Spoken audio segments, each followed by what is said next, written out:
Oke, assalamualaikum warahmatullahi wabarakatuh. Selamat pagi, siang, sore, dan malam untuk teman-teman semua. Kami dari grup 3, manajemen kelas A. Pada kesempatan kali ini kita akan mempresentasikan di bab berikutnya mengenai promosi yang pertama, yaitu advertising dan sales promotion. Lanjut. Pertama-tama mari kita berkenalan terlebih dahulu. Di kelompok kami ada Andika Rizky, Latifah Rahmi, Grafika Pradana, Siti Namira, dan Nudi Stiva yang akan menjelaskan materi di bab ini. Kemudian di bab ini apa aja sih yang akan kita bahas? Secara garis besar ada 4 subbab. Yang pertama itu mengenai communication model. Kemudian yang kedua, overview of promotion planning. Yang ketiga itu advertising, dan yang keempat sales promotion. Lanjut saja kita ke yang bagian pertama lebih dahulu. Ya, communication model. Next. Apa sih promosi atau promotion ya? Promotion itu adalah koordinasi dari beberapa komunikasi marketing yang tujuannya untuk influence atau mempengaruhi attitude dan atau behavior dari konsumen. Promotion ini dikenal adalah bauran pemasaran 4P yang terakhir, di mana sangat penting untuk dilakukan gitu. Karena bila kita udah di PP yang sebelumnya ini kita udah mendesain produk itu, terus memberikan harga, pricing, terus placing, tapi kalau kita tidak bisa mengkomunikasikannya dengan baik kepada konsumen, konsumen itu tidak akan tahu produk yang kita buat itu sebenarnya ada gitu. Nah, dengan demikian marketing communication itu penting. Marketing communication itu kurang lebih segala sesuatu yang organisasi atau perusahaan katakan dan lakukan. Contohnya kayak iklan yang dibuat, atau seragam yang digunakan oleh pegawai, atau yang orang-orang katakan tentang pengalaman, experience penggunaan produk kita itu disebut marketing communication. Lanjut.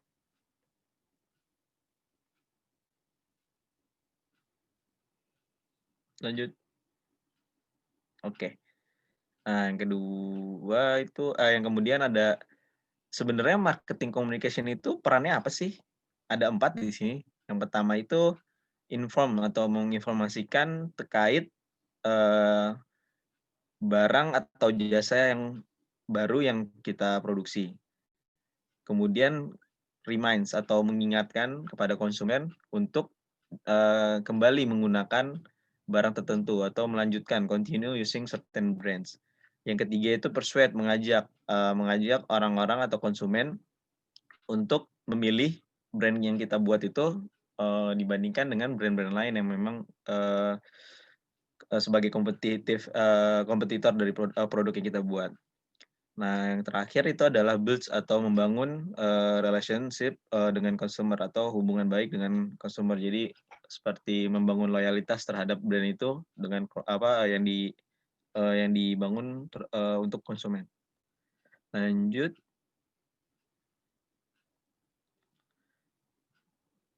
Oke. Jadi sebenarnya para ahli marketing nih berpendapat bahwa strategi promosi yang sukses harus mengkoordinasikan bentuk yang berbeda dari marketing communication.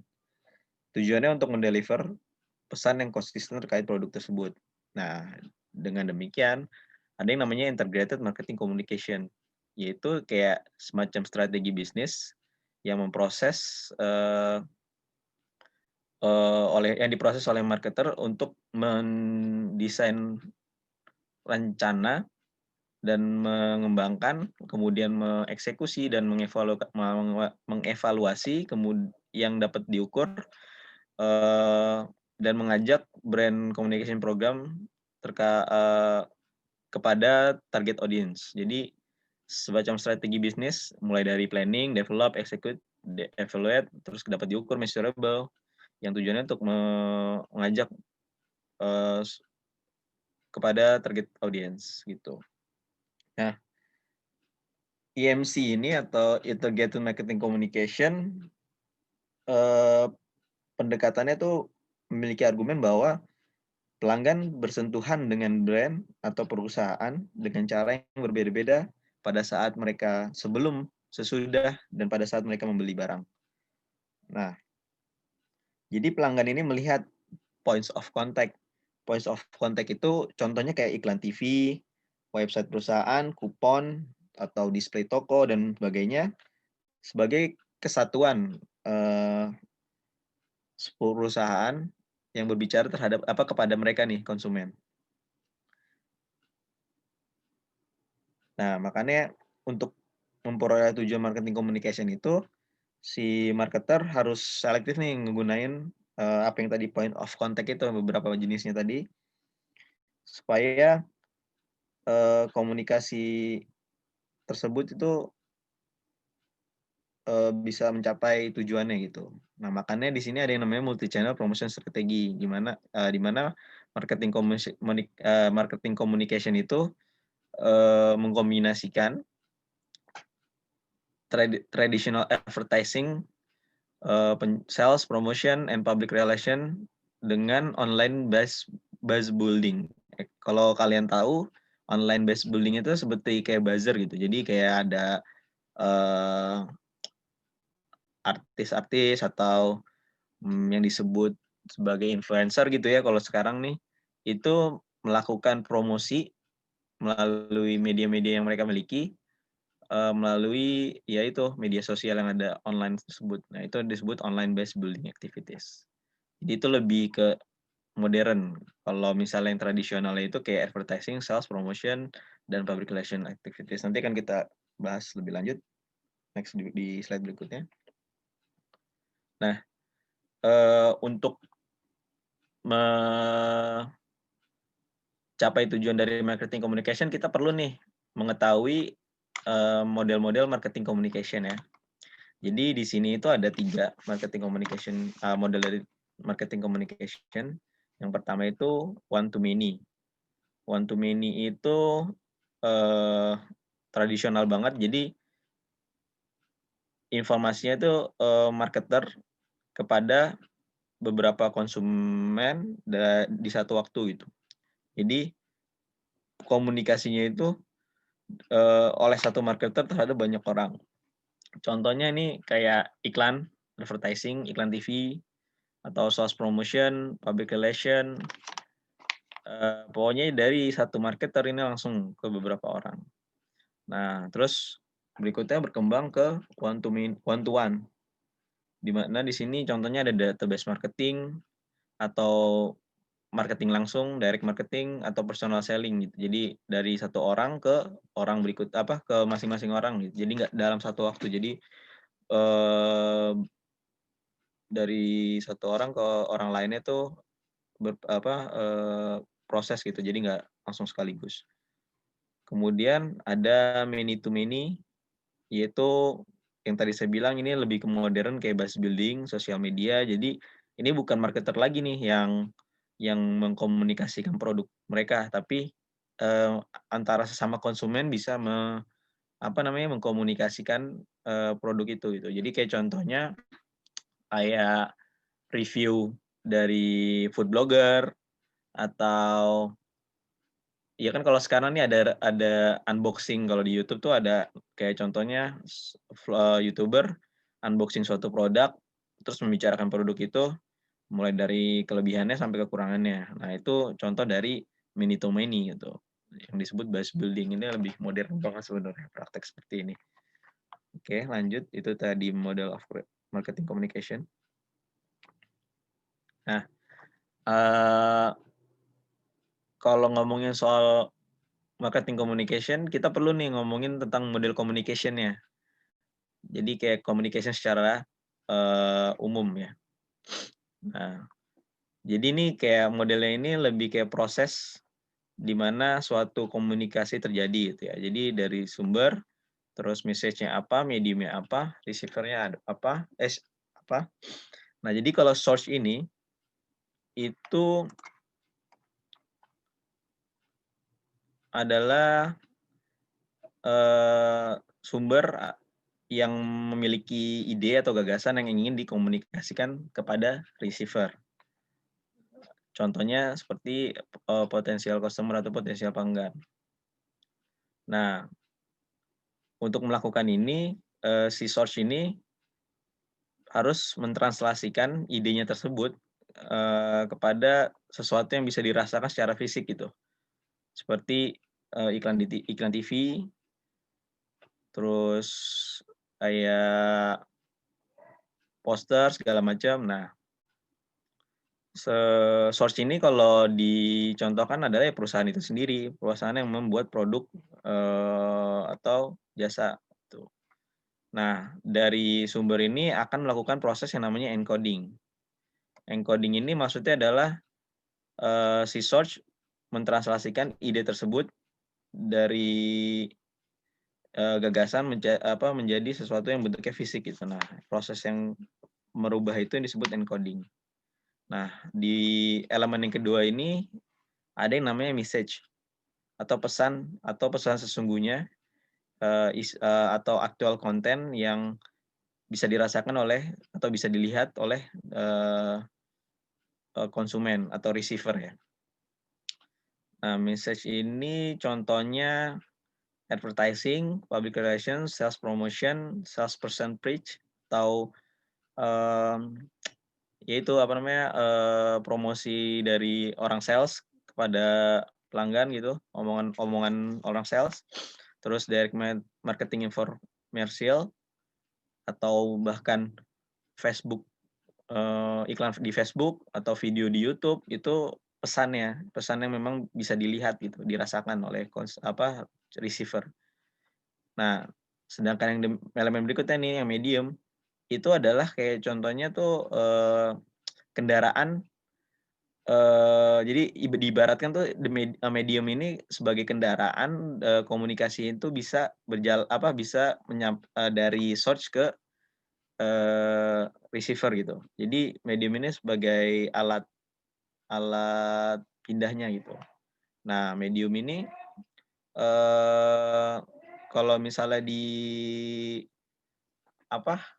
dicontohkan itu seperti TV, radio, media sosial, yaitu Twitter dan Facebook, atau bahkan majalah, terus website dari perusahaan itu, bahkan billboard, atau bahkan eee, tumbler kayak Starbucks gitu ya, dia kan punya tumbler yang memang memiliki logo mereka. Nah, itu bisa disebutkan media gitu, medium. Nah, dari medium ini eee, akan diproses decoding gitu, yaitu proses pengertian dari message yang disampaikan oleh si source itu, akan diproses, pesannya itu melalui proses decoding gitu. Jadi mengartikan apa yang disampaikan oleh source kepada receiver gitu. Receiver akan memproses tersebut gitu. Nah, yang terakhir itu ada receiver kemudian akan diterima oleh receiver. Ya, receiver ini ya pastinya adalah pelanggan. Karena, pesan yang disampaikan oleh si source tujuannya kepada pasti yaitu pelanggan. Nah, selain dari pihak-pihak ini atau elemen-elemen ini, ada yang namanya noise gitu. Jadi segala sesuatu yang bisa mengganggu jalannya komunikasi yang efektif gitu. Nah, noise ini kalau digambarkan, dipetakan itu ke segala arah karena memang noise ini bisa terjadi di segala pihak gitu. Kemudian yang terakhir ini ada namanya feedback. Feedback itu kayak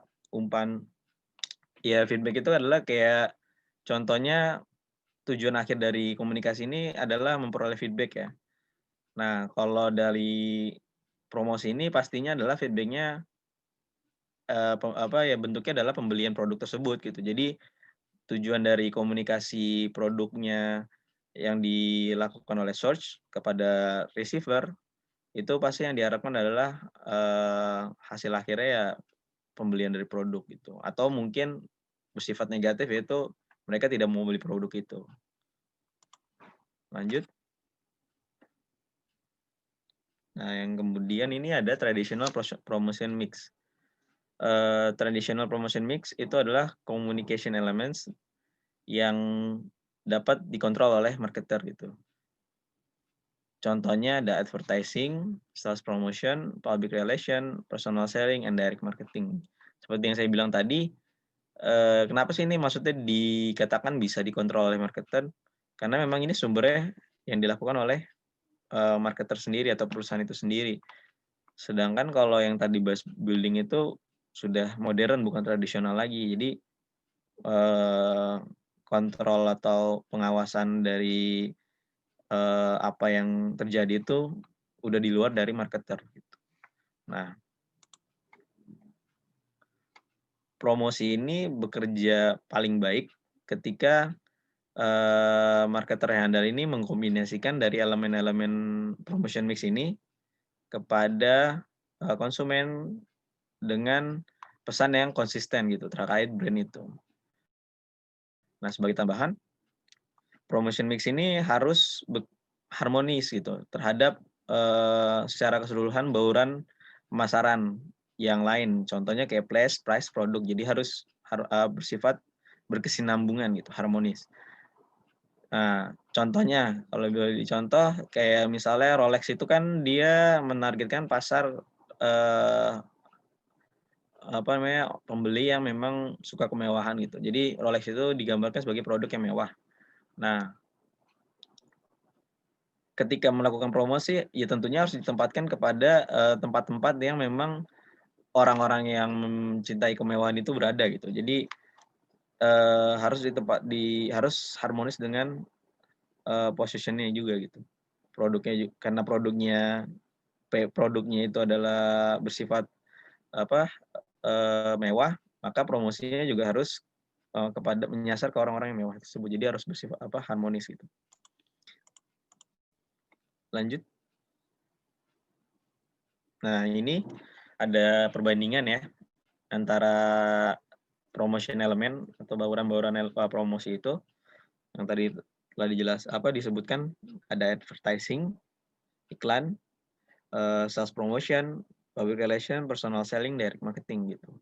Kalau advertising itu kelebihannya itu marketer punya kontrol penuh terhadap pesan yang ingin disampaikan gitu.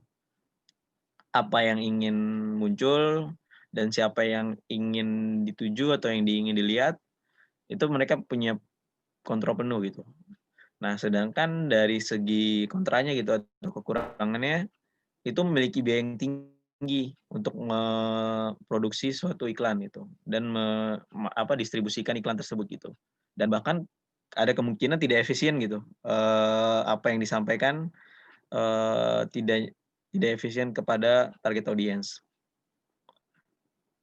Nah, beberapa advertise itu mungkin memiliki kredibilitas yang cukup rendah, yang bahkan bisa acuhkan oleh audiens itu. Yang kemudian untuk sales promotion itu pro-nya mereka hal ini memprovide insentif kepada menawarkan insentif kepada retailer dan bahkan mendukung penjualan produk tersebut gitu ya. Nah, juga ada membangun excitement kepada retailer dan juga konsumen dan mendorong pembelian atau bahkan trial atau pencobaan dari produk tersebut gitu. Terus juga ini price oriented di mana price itu kan sangat sensitif terhadap konsumen ya. Kalau misalnya promosi penjualan itu diberikan akan stimulus konsumen untuk membeli biasanya karena yaitu promosi mungkin lebih murah atau ada diskon seperti itu. Nah, kekurangannya sendiri dari sales promotion itu ini biasanya bersifat jangka pendek gitu. Jadi nggak membangun brand loyalty terhadap produk tersebut. Kemudian jadi competing promotion ini maksudnya dengan adanya sales promotion yang gede-gedean ini tentunya akan merugikan bila lawan dari produk itu juga melakukan hal sama gitu. Contohnya kayak Gojek sama Grab kan dia pasti promosi gede-gedean kan kalau dilakukan secara terus-menerus pasti akan ada yang menjadi korbannya. Nah, jika dilakukan terlalu berlebihan nih, self promotion, persepsi terhadap produk tersebut bakal berubah gitu. Contoh kalau misalnya kayak tadi saya bilang, Rolex itu kan barang mewah, pasti harganya bagus, harganya bakal sangat tinggi kan. Nah, kalau misalnya sales promotion ini dilakukan terhadap brand itu, pasti persepsi terhadap brand itu akan berbeda gitu. Yang tadinya barang mewah menjadi barang yang murah mungkin. Ini elemen public relation. Keuntungannya ini biayanya relatif rendah dan memiliki kredibilitas yang tinggi gitu. Kekurangannya itu kurangnya kontrol terhadap pesan yang ingin disampaikan gitu. Dan tidak ada garansi bahwa pesan yang disampaikan itu mencapai ke target audiens. Kemudian juga ini susah untuk diukur keefektivitasannya terkait public relation ini. Kemudian yang keempat, elemen yang keempat itu personal selling, yaitu kontak langsung dengan keuntungannya itu marketer bisa berkontak langsung dengan konsumen, yaitu dalam bentuk salesperson atau orang sales, yang memiliki oportunitas, yang fleksibilitas dan dapat memodifikasi pesan, penjualan yang mereka sampaikan kepada konsumen gitu. Jadi pesannya ini bisa disesuaikan dengan ya memang kenyataannya itu kebutuhan konsumen itu apa sih gitu. Nah, kelebihan yang lain itu si orang sales atau salesperson ini bisa langsung nih dapat feedback dari customer itu. Apakah customer itu tertarik atau tidak tertarik itu langsung di tempat itu juga mereka langsung tahu gitu, dapat hasilnya. Jadi bisa terukur. Nah, sedangkan dari segi kekurangannya itu dari personal selling itu memiliki biaya yang cukup tinggi karena kan dari pembayaran personal selling sendiri itu kan membutuhkan biaya gitu.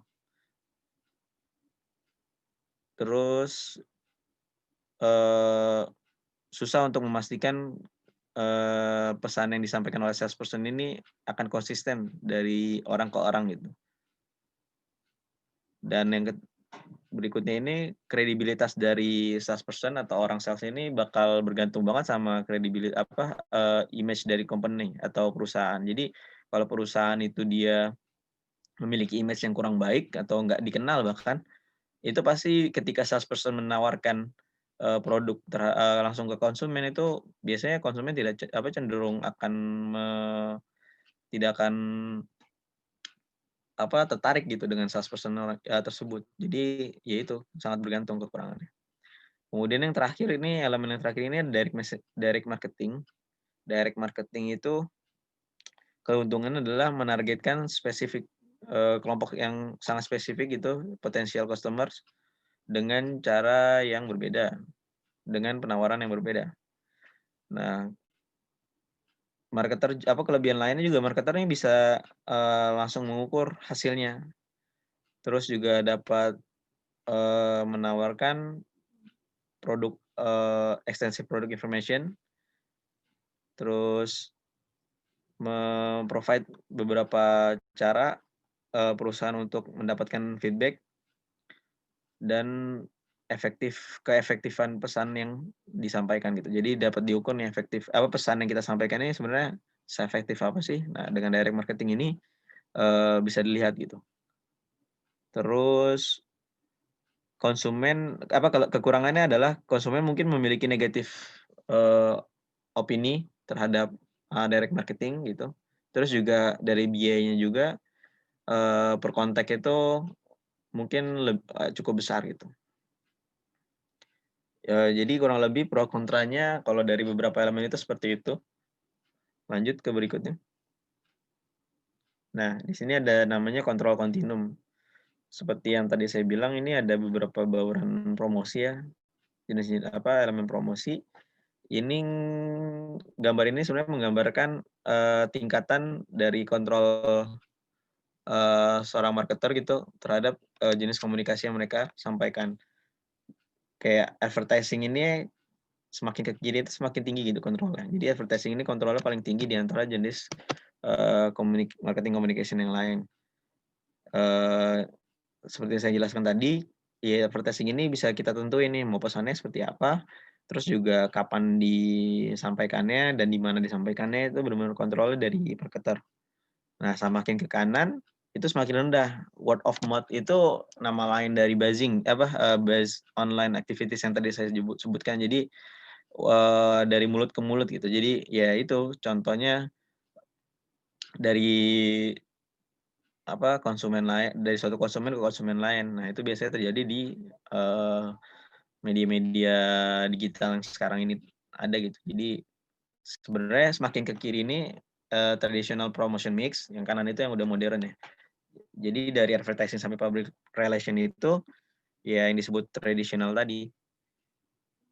Lanjut. Nah, ini ke subbab kedua akan membahas tentang overview of promotion planning. Jadi proses promotion planning itu seperti apa? Lanjut. Jadi kalau intinya tuh tadi kita udah ngebahas model communication, jadi jenis-jenis komunikasi segala macam. Nah, sekarang kita akan membahas proses dari promotion plan atau bagaimana promosi itu kita lakukan, itu harus dilakukan harus membuat rencananya kan plan. Nah, ini langkahnya ini ada 5. Pertama itu kita harus mengidentifikasi target audiens kita tuh siapa sih sebenarnya. Terus yang kedua itu establish target atau objective communication gitu. Yang ketiga itu determine and allocate the marketing communication budget. Jadi menentukan alokasi budget dari marketing communication. Terus yang keempat ini mendesain bauran promosi yang tadi sudah disebutkan, promotion mix. Yang kelima adalah mengevaluasi efektivitas dari communication program yang udah kita buat itu. Nah, setelah ada evaluasi itu, jika ada kekurangan, kita balik lagi nih ke step-step yang sebelumnya, kayak gitu. Mari kita bahas satu-satu. Nah, yang pertama itu identify the target audiences. Jadi kita harus make sure bahwa komunikasi itu kepada tidak hanya member dari target market yang kita tuju, tapi juga ke beberapa pemangku kepentingan yang nantinya dapat influence atau mempengaruhi dari target marketnya gitu. Jadi nggak cuma target marketnya yang kita tuju, tapi beragam shareholder yang lainnya juga kita tuju dengan anggapan bahwa beberapa shareholder itu atau pemangku kepentingan itu bisa mempengaruhi dari target market itu ujung-ujungnya. Nah, dengan demikian kita dapat menyadari bahwa si produk yang kita dapat mengetahui nih bahwa produk yang kita jual ini atau orang-orang pada tahu produk yang kita jual ini atau new produk itu nggak hanya dari kita atau nggak hanya dari perusahaan yang membuat, tapi juga dari media atau teman bahkan kompetitor kita tuh bisa ikut mempromosikannya gitu. Jadi konsumen itu tahunya nggak hanya dari kita sebagai pembuat, tetapi juga dari media-media lain atau temannya konsumen atau bahkan dari kompetitor. Nah, ini yang penting harus digarisbawahi bahwa intended customer itu adalah sebagai target audience yang paling penting gitu. Itu di step pertama. Yang di step kedua ada establish communication objective, menghadirkan objektif komunikasi gitu. Tujuan-tujuan target-target komunikasi. Nah, di situ tuh ada namanya the hierarchy of effect. Jadi communication objective ini harus ditetapkan. Nah, ini kalau bisa digambarkan tuh sebagai kayak tanjakan gitu ya. Jadi di situ ada awareness, knowledge, desire, purchase, loyalty. Oke, jadi yang pertama itu langkahnya itu adalah menetapkan awareness kan. Jadi kita harus menciptakan kesadaran terkait produk tersebut gitu. Jadi istilahnya tuh kita sudah menetapkan harga dan menempatkan produk kita nih, tapi, eee, konsumen tidak aware terhadap produk kita tuh beneran ada. Nah, itu yang harus kita pertama kali, eee, targetkan gitu. Jadi pertama tuh harus membuat, konsumen itu aware nih kalau barang kita tuh ada.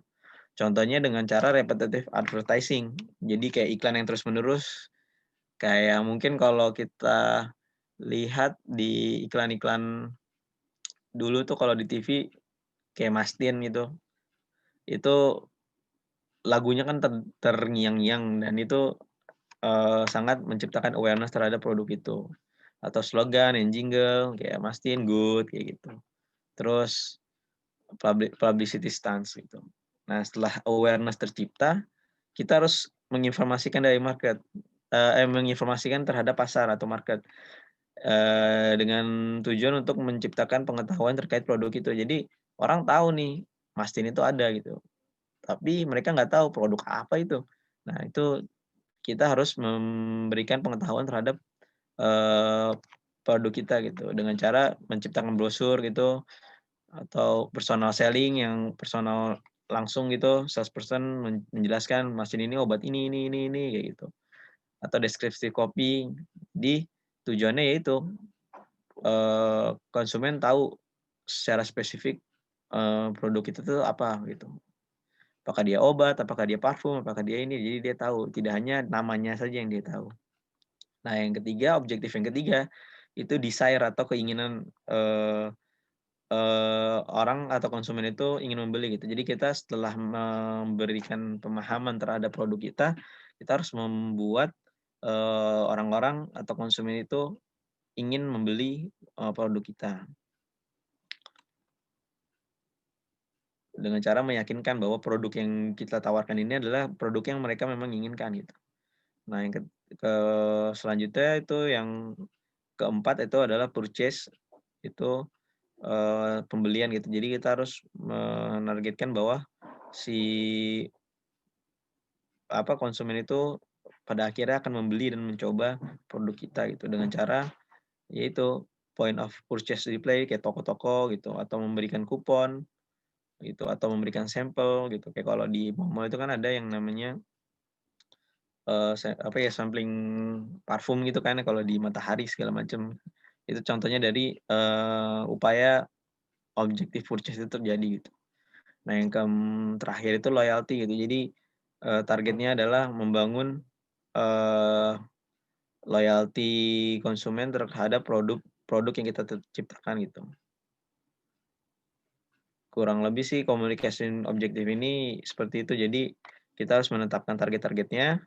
Nah, targetnya ini adalah ibaratnya proses ya, dari satu sampai berikutnya ini harus, eee, berkesinambungan, nggak bisa, yang satunya nggak ada, nggak bisa yang atau loncat-loncat gitu. Jadi ini adalah proses. Jadi awalnya menciptakan awareness, kemudian memberitahui produk itu apa gitu detailnya, terus juga, menciptakan desire atau keinginan untuk hasrat untuk membelinya, terus, eee, atau purchase atau konsumen membeli, kemudian adalah membangun loyalitas gitu.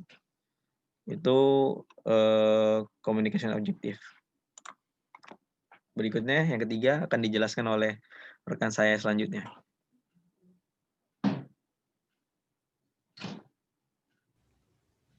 Terima kasih.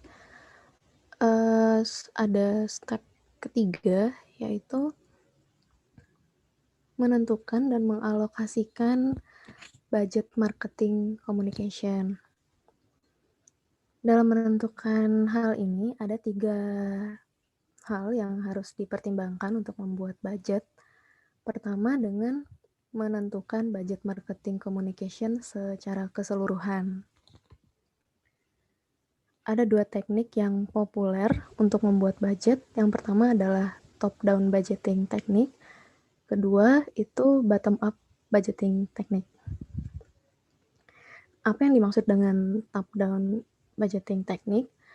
Yaitu sebuah teknik yang dapat diartikan sebagai pengalokasian promotion budgetnya berdasarkan keputusan manajemen yang akan diberikan untuk marketing communication.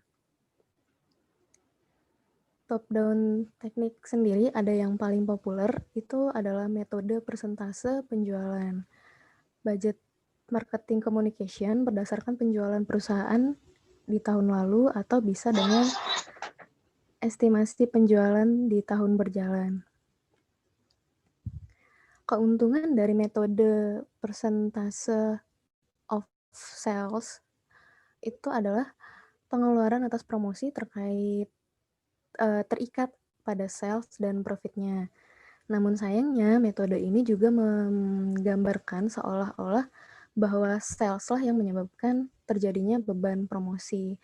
Bukan dilihat dari sisi sales yang terjadi itu sebagai outcome dari marketing communication effort.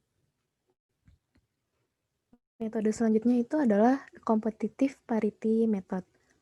Sebuah metode untuk menentukan promotion budgeting mengikuti apa yang dikeluarkan oleh perusahaan pesaing. Jadi perusahaan meniru cara terbaik yang dilakukan oleh pesaingnya dalam menetapkan budgetnya. Lalu yang berikutnya bottom up budgeting teknik, yaitu alokasi untuk budget promosi itu dengan mengidentifikasi terlebih dahulu apa tujuan dari promosi. Kemudian perusahaan akan mengalokasikan dana untuk mencapai tujuan promosi tersebut. Biasanya juga dikenal sebagai objective test method, di mana perusahaan menentukan tujuan komunikasinya yang akan dicapai, lalu menghitung promotion effort apa yang bisa dilakukan dalam mencapai tujuan tersebut. Setelah menentukan total budget secara keseluruhan, kemudian perusahaan memilih strategi apa yang akan digunakan, push atau pull strategi. Pada push strategi sendiri, perusahaan melakukan pendekatan pada distributor untuk membeli produknya. Dalam pendekatan ini, berasumsi bahwa jika seseorang konsumen itu melihat ada produk di sebuah toko yang dipajang, ia akan terdorong untuk mencoba produk tersebut. Dalam hal ini, marketer menghabiskan budget untuk personal selling, trade advertising, dan trade sales promotion activities yang mendorong produk dari produsen melalui channel distribusi kepada konsumen. Berikutnya ada pull strategi. Strategi ini mengandalkan keinginan konsumen dalam membeli produk sehingga permintaan akan suatu produk itu akan naik, yang akhirnya membuat para retailer menyetok produk yang diinginkan oleh konsumen. Communication budget yang digunakan paling banyak adalah dalam advertising di media dan sales promotion untuk meningkatkan keinginan para konsumen yang akan seolah-olah menarik produk itu ke toko-toko dan ke shopping cart pembeli. Seperti itu.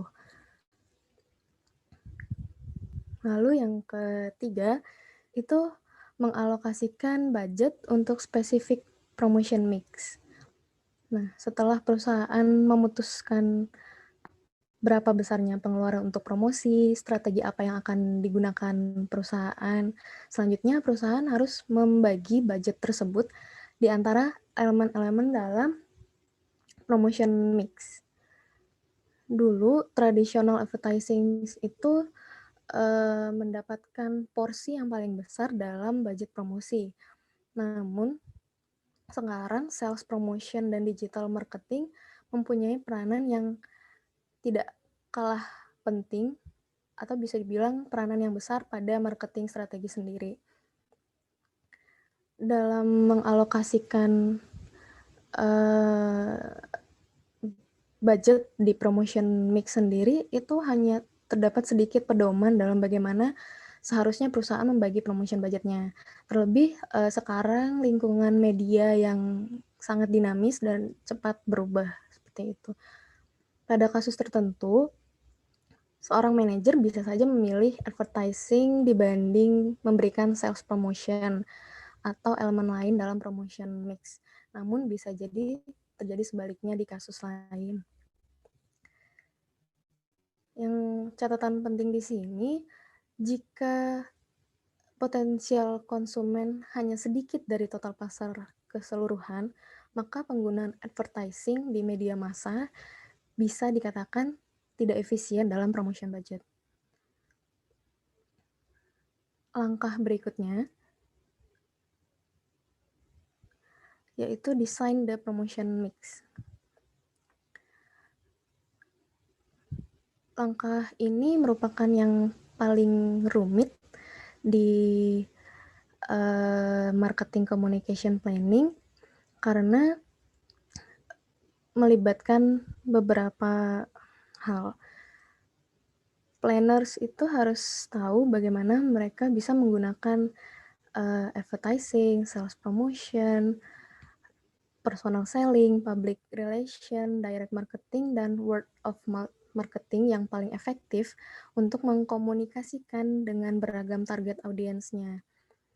Setiap elemen dari promotion mix sendiri memang memiliki keunggulan masing-masing.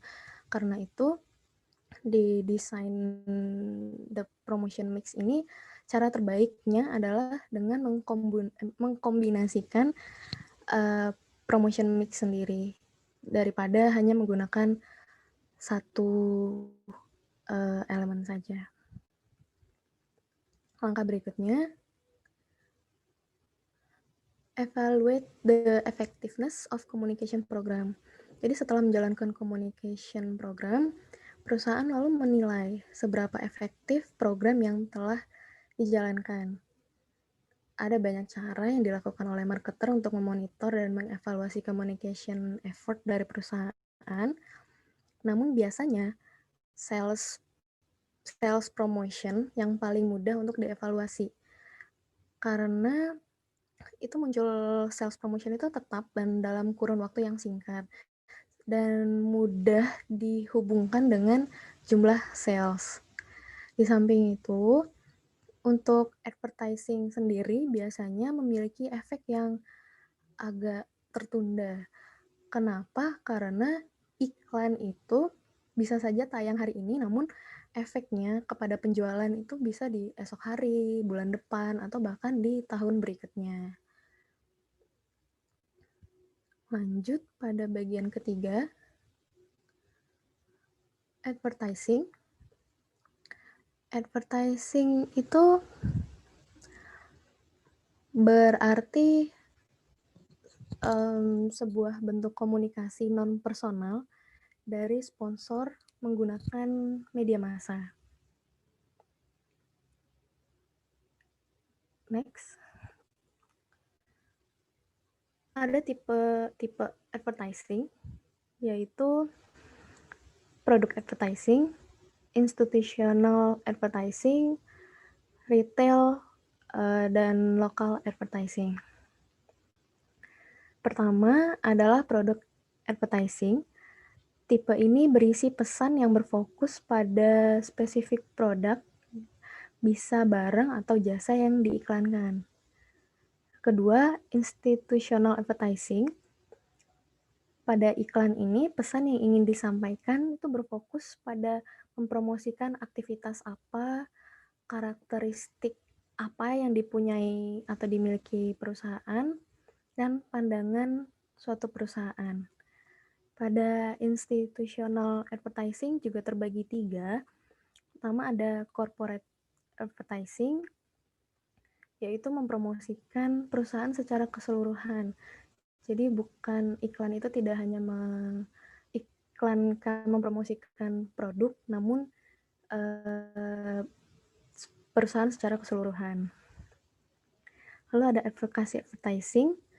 Ini tipe di mana public service sebuah organisasi atau perusahaan itu ingin mendapatkan dukungan dari masyarakat seperti itu. Lalu ada public service advertisement, biasanya dijalankan oleh perusahaan atau media-media non-profit seperti iklan layanan masyarakat.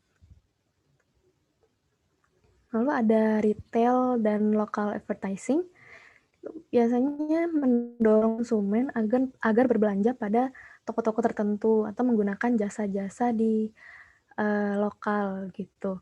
Biasanya retail and local advertising ini memberikan informasi tentang jam layanan, lokasi, dan produk yang ada serta produk apa yang sedang didiskon di sebuah toko tersebut. Next. Lalu siapa saja yang membuat iklan?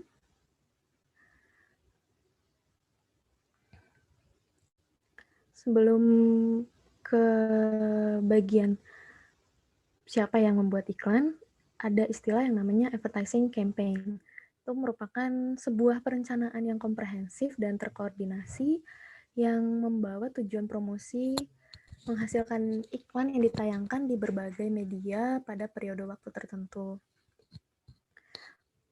Walaupun perusahaan ada yang membuat iklannya sendiri, namun ada juga yang menggunakan atau memakai jasa agensi untuk mengembangkan advertising campaign tersebut.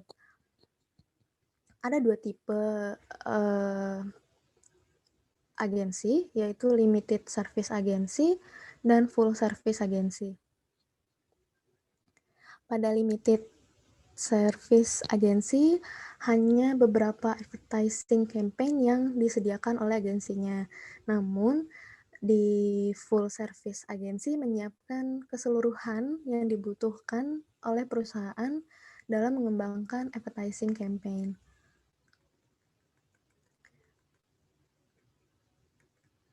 Berikutnya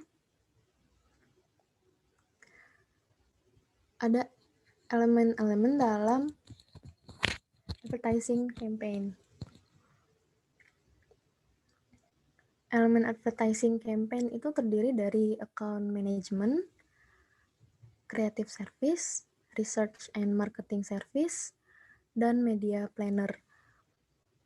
Account management itu terbagi dua, ada account eksekutif dan account planner. Account eksekutif itu bertugas memonitor aktivitas sehari-hari dan hubungan agensi dengan kliennya. Kalau account planner itu berperan seolah sebagai suara konsumen dalam membuat iklan yang efektif. Kalau bagian creative service itu divisi yang memproduksi iklan. Lalu ada research and marketing service.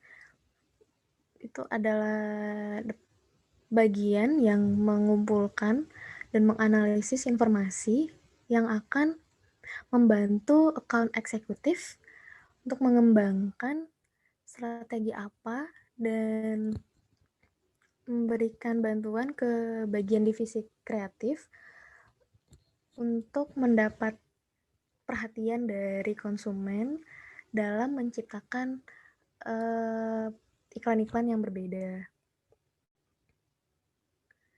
Terakhir itu elemennya media planning. Media planning itu berperan sebagai alat menentukan alat mana yang paling efektif dan efisien untuk menyampaikan pesan dari iklan. Berikutnya ada user generated advertising content atau biasa disebut juga consumer generated media. Ini biasanya dilakukan oleh konsumen-konsumen seperti komen konsumen secara online, opininya, saran, lalu bisa juga di kolom diskusi para konsumen seperti review, ada foto terkait produk, gambar atau video yang berhubungan dengan produk bisa diakses oleh konsumen lainnya melalui teknologi digital. Dalam hal ini, marketer itu harus memonitor dan kadang harus mendorong user-generated konsumen ini untuk dalam dua hal. Ada dua alasan seperti itu. Pertama, konsumen cenderung lebih percaya kepada sesama konsumen dibanding apa yang disampaikan oleh perusahaan. Kedua, hal ini zaman sekarang itu sosial media sangat berkembang pesat. Seorang konsumen bisa mengakses atau mencari informasi tentang suatu perusahaan atau produk dengan kecanggihan teknologi yang ada. Dan hal ini tidak dapat dikendalikan oleh perusahaan. Berikutnya, ada ethical issues in advertising.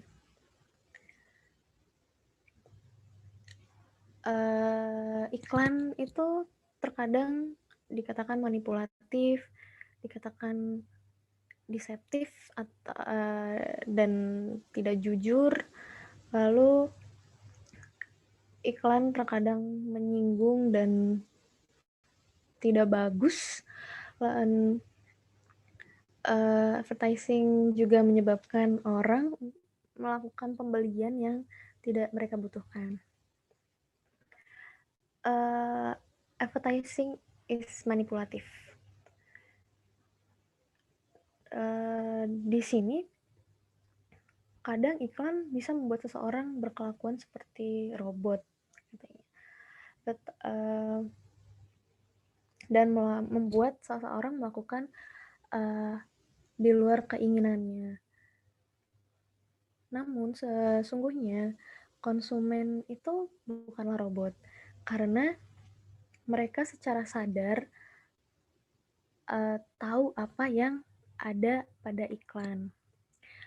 Mereka bebas memilih untuk merespon iklan tersebut atau tidak. Itu. Advertising is deceptive and untruthful. Deceptive advertising itu berarti bahwa iklan kadang itu menampilkan produk yang kurang sesuai dan konsumen itu percaya pada informasi yang salah tersebut. Namun di Amerika ada Federal Trade Commission itu untuk melindungi konsumen dari kesalahan hal seperti ini. Jika FTC tadi mengetahui kalau ads itu bohong, menipu, mereka bisa mendenda sebuah perusahaan dan perusahaan iklannya. FTC sendiri punya kekuatan untuk memperbaiki iklan, yaitu corrective advertising. Jadi iklan yang sebelumnya itu diklarifikasi dan diperbaiki oleh FTC. Selain itu ada istilah namanya puffery. Itu sebuah klaim yang dibuat dalam suatu iklan dari sebuah produk yang tidak dapat dibuktikan itu benar atau tidak. Gitu. Misalnya sebuah perusahaan roti yang mengklaim bahwa dia roti terenak sedunia. Terus ada greenwashing. Di greenwashing sendiri itu merupakan sebuah praktek di mana perusahaan mempromosikan produknya ramah lingkungan. Padahal dalam kenyataannya produk itu tidak jauh lebih baik dari produk-produk seperti apa yang disampaikan di iklannya gitu. Lalu ada advertising is offensive and in bad taste. Untuk merespon ini biasanya tuh perusahaan melihat dulu apa sih yang ofensif dari iklannya, karena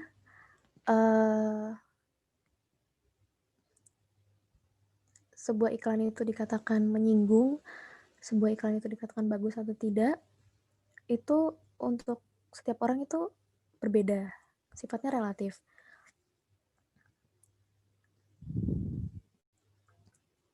Terakhir itu ada advertising cause people to buy things they don't really need. Pertama, perusahaan kita harus tahu gitu, apa sih definisi dari needs, kebutuhan yang dimaksud di sini tuh lingkupnya seperti apa. Jika seorang konsumen itu kebutuhannya hanya kebutuhan pokok, maka iklan-iklan yang ditayangkan, yang ada di media massa itu dikatakan sangat tidak etis karena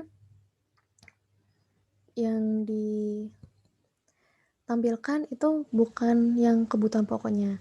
Namun jika sisi kebutuhannya dilihat dari sisi yang lain, seperti kebutuhan untuk memenuhi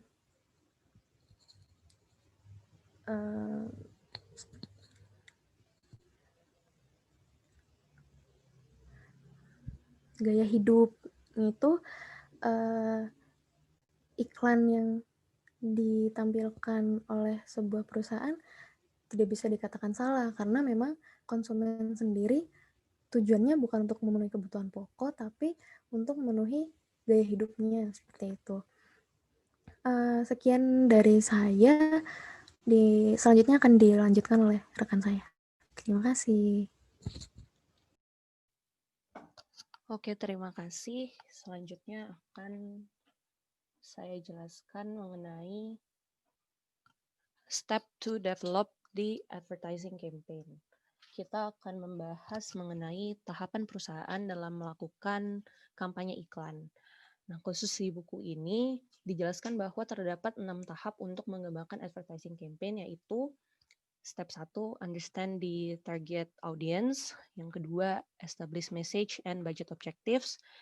Yang ketiga adalah create the ads, membuat iklan itu sendiri. Yang step keempat yaitu pretest what the ads will say. Step kelima, choose the media types and media schedule. Dan yang terakhir adalah evaluate the advertising. Kita akan membahas satu persatu stepnya.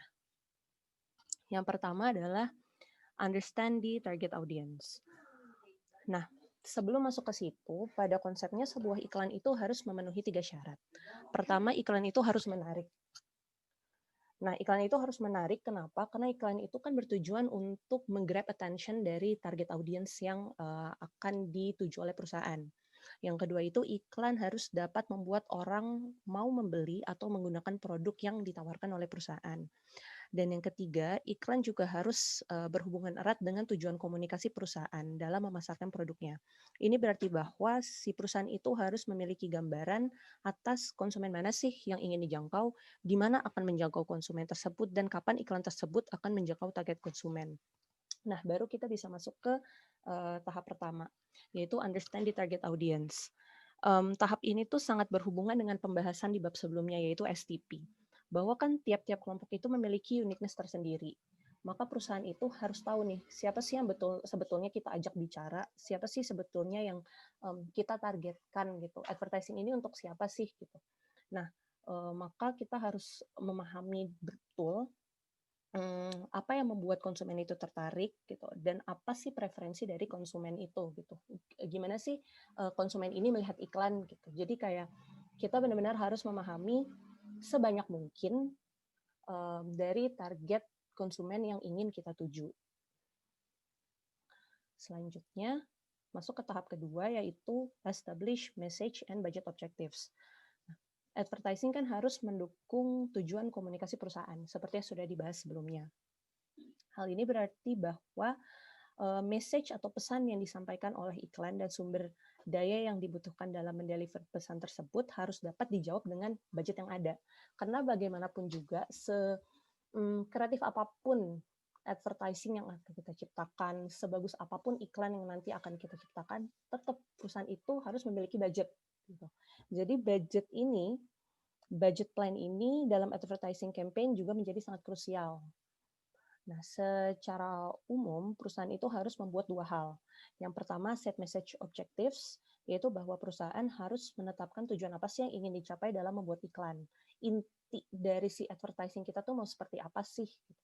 Atau pesan apa sih yang ingin disampaikan perusahaan agar target konsumen ini tahu nih fitur-fitur apa yang dimiliki oleh produk kita dan mungkin sampai bagaimana cara menggunakannya, lebih jauh lagi benefit apa gitu yang akan didapatkan oleh apabila mereka menggunakan produk kita.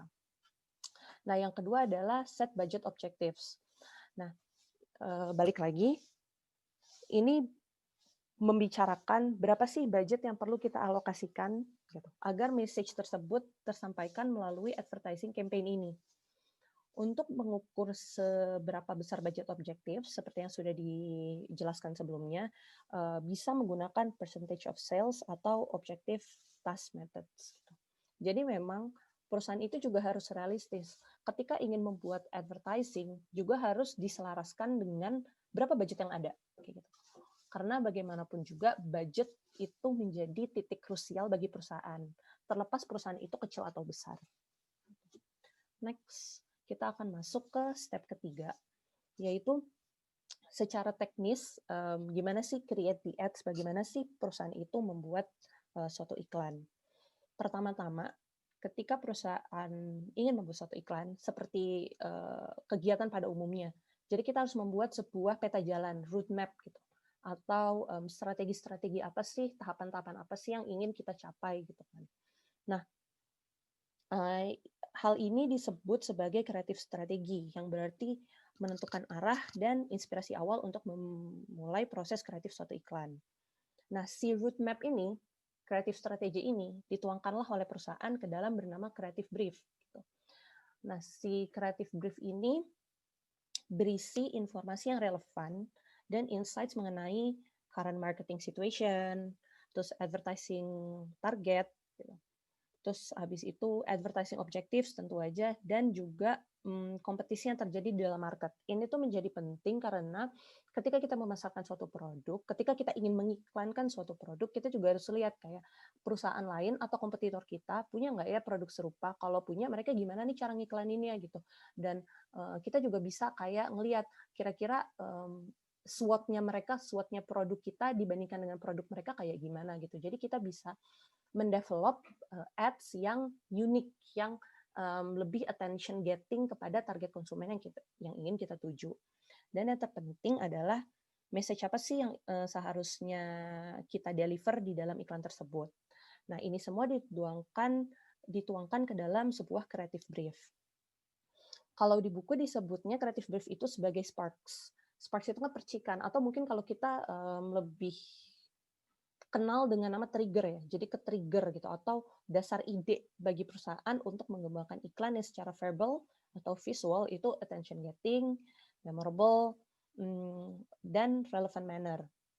Nah, ketika konsep-konsep itu digabungkan gitu kan, setelah punya suatu creative brief, dilihat lagi gitu, ketika perusahaan ingin membuat sebuah iklan yang utuh, perusahaan itu juga harus mempertimbangkan 4 elemen dalam membuat advertising, yaitu appeal atau daya tarik, formatnya, tone-nya atau nadanya dari iklan, dan juga creative tactics dan techniques. Nah, kita akan membahas satu persatu dari 4 elements of the ads. Yang pertama adalah advertising appeal. Advertising appeal itu adalah daya tarik iklan atau central idea atau tema utama dalam iklan itu tersendiri. Nah, daya tarik iklan itu mengacu pada pendekatan yang digunakan untuk menarik perhatian konsumen dan mempengaruhi konsumen terhadap suatu produk. Elemen-elemen pendekatan yang dapat digunakan dalam advertising appeal adalah yang pertama adalah informational atau rasional. Seperti namanya, rasional gitu kan, informational, itu memberikan informasi yang praktis pada konsumen. Jadi lebih menekankan memang kepada Apa sih produk kita, kelebihannya apa sih, benefit apa sih yang akan didapatkan kalau misalnya memakai produk kita. Nah, itu dikemas di elemen ini, di elemen advertising, informational, atau rational. Yang kedua adalah elemen emosional, yaitu pendekatan yang dibuat oleh marketer karena konsumen cenderung membeli produk berdasarkan social atau psychological needs-nya. Jadi diharapkan si konsumen itu merasa bahwa ketika ngelihat si advertising kita gitu, jadi si konsumen itu merasa bahwa produk tersebut dapat memberikan emotional dan social benefit, seperti mungkin excitement, pleasure, atau mungkin seperti yang sudah dijelaskan teman saya sebelumnya, kayak approval ketika membeli barang misalnya mewah banget nih, kayak Rolex atau Hermes gitu, atau Louis Vuitton. Nah, itu kan akan menimbulkan nanti ketika ngelihat iklannya, wah iya nih kalau misalnya saya beli ini gitu kan, siapa tahu approval saya di masyarakat atau kayak pride saya itu akan lebih meninggi gitu. Nah, ini bisa dikemas dalam elemen yang si emosional gitu, karena kita bermain dengan si emosinya konsumen. Selanjutnya ada reminder advertising. Ini biasanya diadopsi oleh perusahaan yang udah well established. Contoh Coca-Cola atau mungkin Aqua gitu kalau Indonesia. Jadi lebih memastikan bahwa kan gini, si brand itu udah ada di persepsi konsumen. Kalau kita dengar Coca-Cola atau kita dengar Aqua atau kita dengar Indomie, itu udah kebayang banget lah di dalam persepsinya konsumen itu akan seperti apa. Nah, ini adalah tugasnya si perusahaan gitu, untuk terus merimain, untuk terus mencari kreatif trigger tadi agar brand si produk itu terus ada dan menetap di dalam persepsi konsumen. Gitu. Yang terakhir adalah si teaser atau mystery ads. Ini bentuk daya tarik iklan yang akan menimbulkan rasa penasaran, ingin tahu pada produk yang akan diperkenalkan kemudian. Contohnya itu kayak misalnya kita nonton bioskop, habis itu ada trailer film gitu kan, atau teaser film gitu. Nah, itu contohnya. Jadi kan kita bisa menggrab attention-nya. Karena biasanya kan ketika si trailer itu muncul dan menarik, orang bakal kayak, nonton ini yuk nanti kalau udah rilis gitu. Nah, ini tuh dinamakan teaser atau mystery ads. Jadi dia gaining curiosity. Jadi kayak meningkatkan rasa penasaran dulu nih dari si konsumennya sebelum produk tersebut diperkenalkan kemudian. Next, kita masuk ke yang kedua, yaitu execution format. Nah, si execution format ini adalah struktur dasar dari message yang akan disampaikan di dalam iklan tersebut. Secara umum formatnya itu comparison, yaitu yang pertama adalah si comparison ini membandingkan dengan produk kompetitor. Jadi kayak secara eksplisit kita menyebutkan gitu nama kompetitornya gitu kan, membandingkan. Nah, tapi di comparison ini terdapat pro dan kontra. Karena mungkin ada sebagian konsumen gitu yang tidak suka melihat iklan dalam nada yang negatif gitu. Tapi format ini akan menguntungkan produk yang memiliki market share yang lebih kecil dibandingkan kompetitornya dengan memfokuskan advertising atau iklan pada specific features yang lebih dari si kompetitor besarnya. Tapi jadi masing-masing ini kan punya pro kontra. Misalnya kayak tadi market share gitu. Tapi si perusahaan itu harus tahu gitu, gimana nih cara ngiklaninnya. Kan kita market share-nya kecil, gimana nih caranya kita untuk ngasih tahu sih ke konsumen gitu. Kalau misalnya, ini loh produk saya lebih bagus dalam sisi A loh dibandingkan B yang memiliki market share lebih besar gitu. Nah, hal-hal seperti ini itu perlu dipikirkan planningnya oleh perusahaan dan juga harus dipikirkan lebih lanjut. Yang kedua, yaitu demonstration. Demonstration itu memperlihatkan cara kerja produk dan hasil yang diberikan jika menggunakan produk tersebut. Contohnya misalnya kayak karbol kali ya. Karbol itu kan kalau misalnya kita lihat di iklannya kayak tadinya rumahnya kotor, habis itu pakai karbol merek A, tiba-tiba rumahnya bersih gitu. Kan dia mendemonstrasikan bagaimana cara menggunakan karbol itu, atau kayak misalnya sabun cuci piring kayak gitu. Itu adalah salah satu bentuk eksekusi demonstration. Yang ketiga adalah storytelling. Storytelling itu adalah short movie, short banget ya, 30 seconds duration gitu. Dengan memperlihatkan produk dengan lebih secara peripheral. Peripherals itu berarti si produk itu bersifat tambahan. Kayak misalnya iklannya udah berjalan 28 detik, 2 detiknya baru munculin logo si perusahaannya. Jadi bentuknya storytelling. Yang keempat itu ada bentuk eksekusi testimonial. Testimoni seperti yang kita tahu, jadi kita format advertising-nya itu menggunakan bisa selebriti, bisa experts, bahkan mungkin orang biasa yang tiba-tiba muncul secara spontan gitu ya di jalan gitu, terus kita suruh pakai produk kita, terus dia memberikan pendapat nih, oh produknya kayak gimana nih, benefit yang diberikan seperti apa kayak gitu. Ini adalah salah satu bentuk eksekusi testimonial.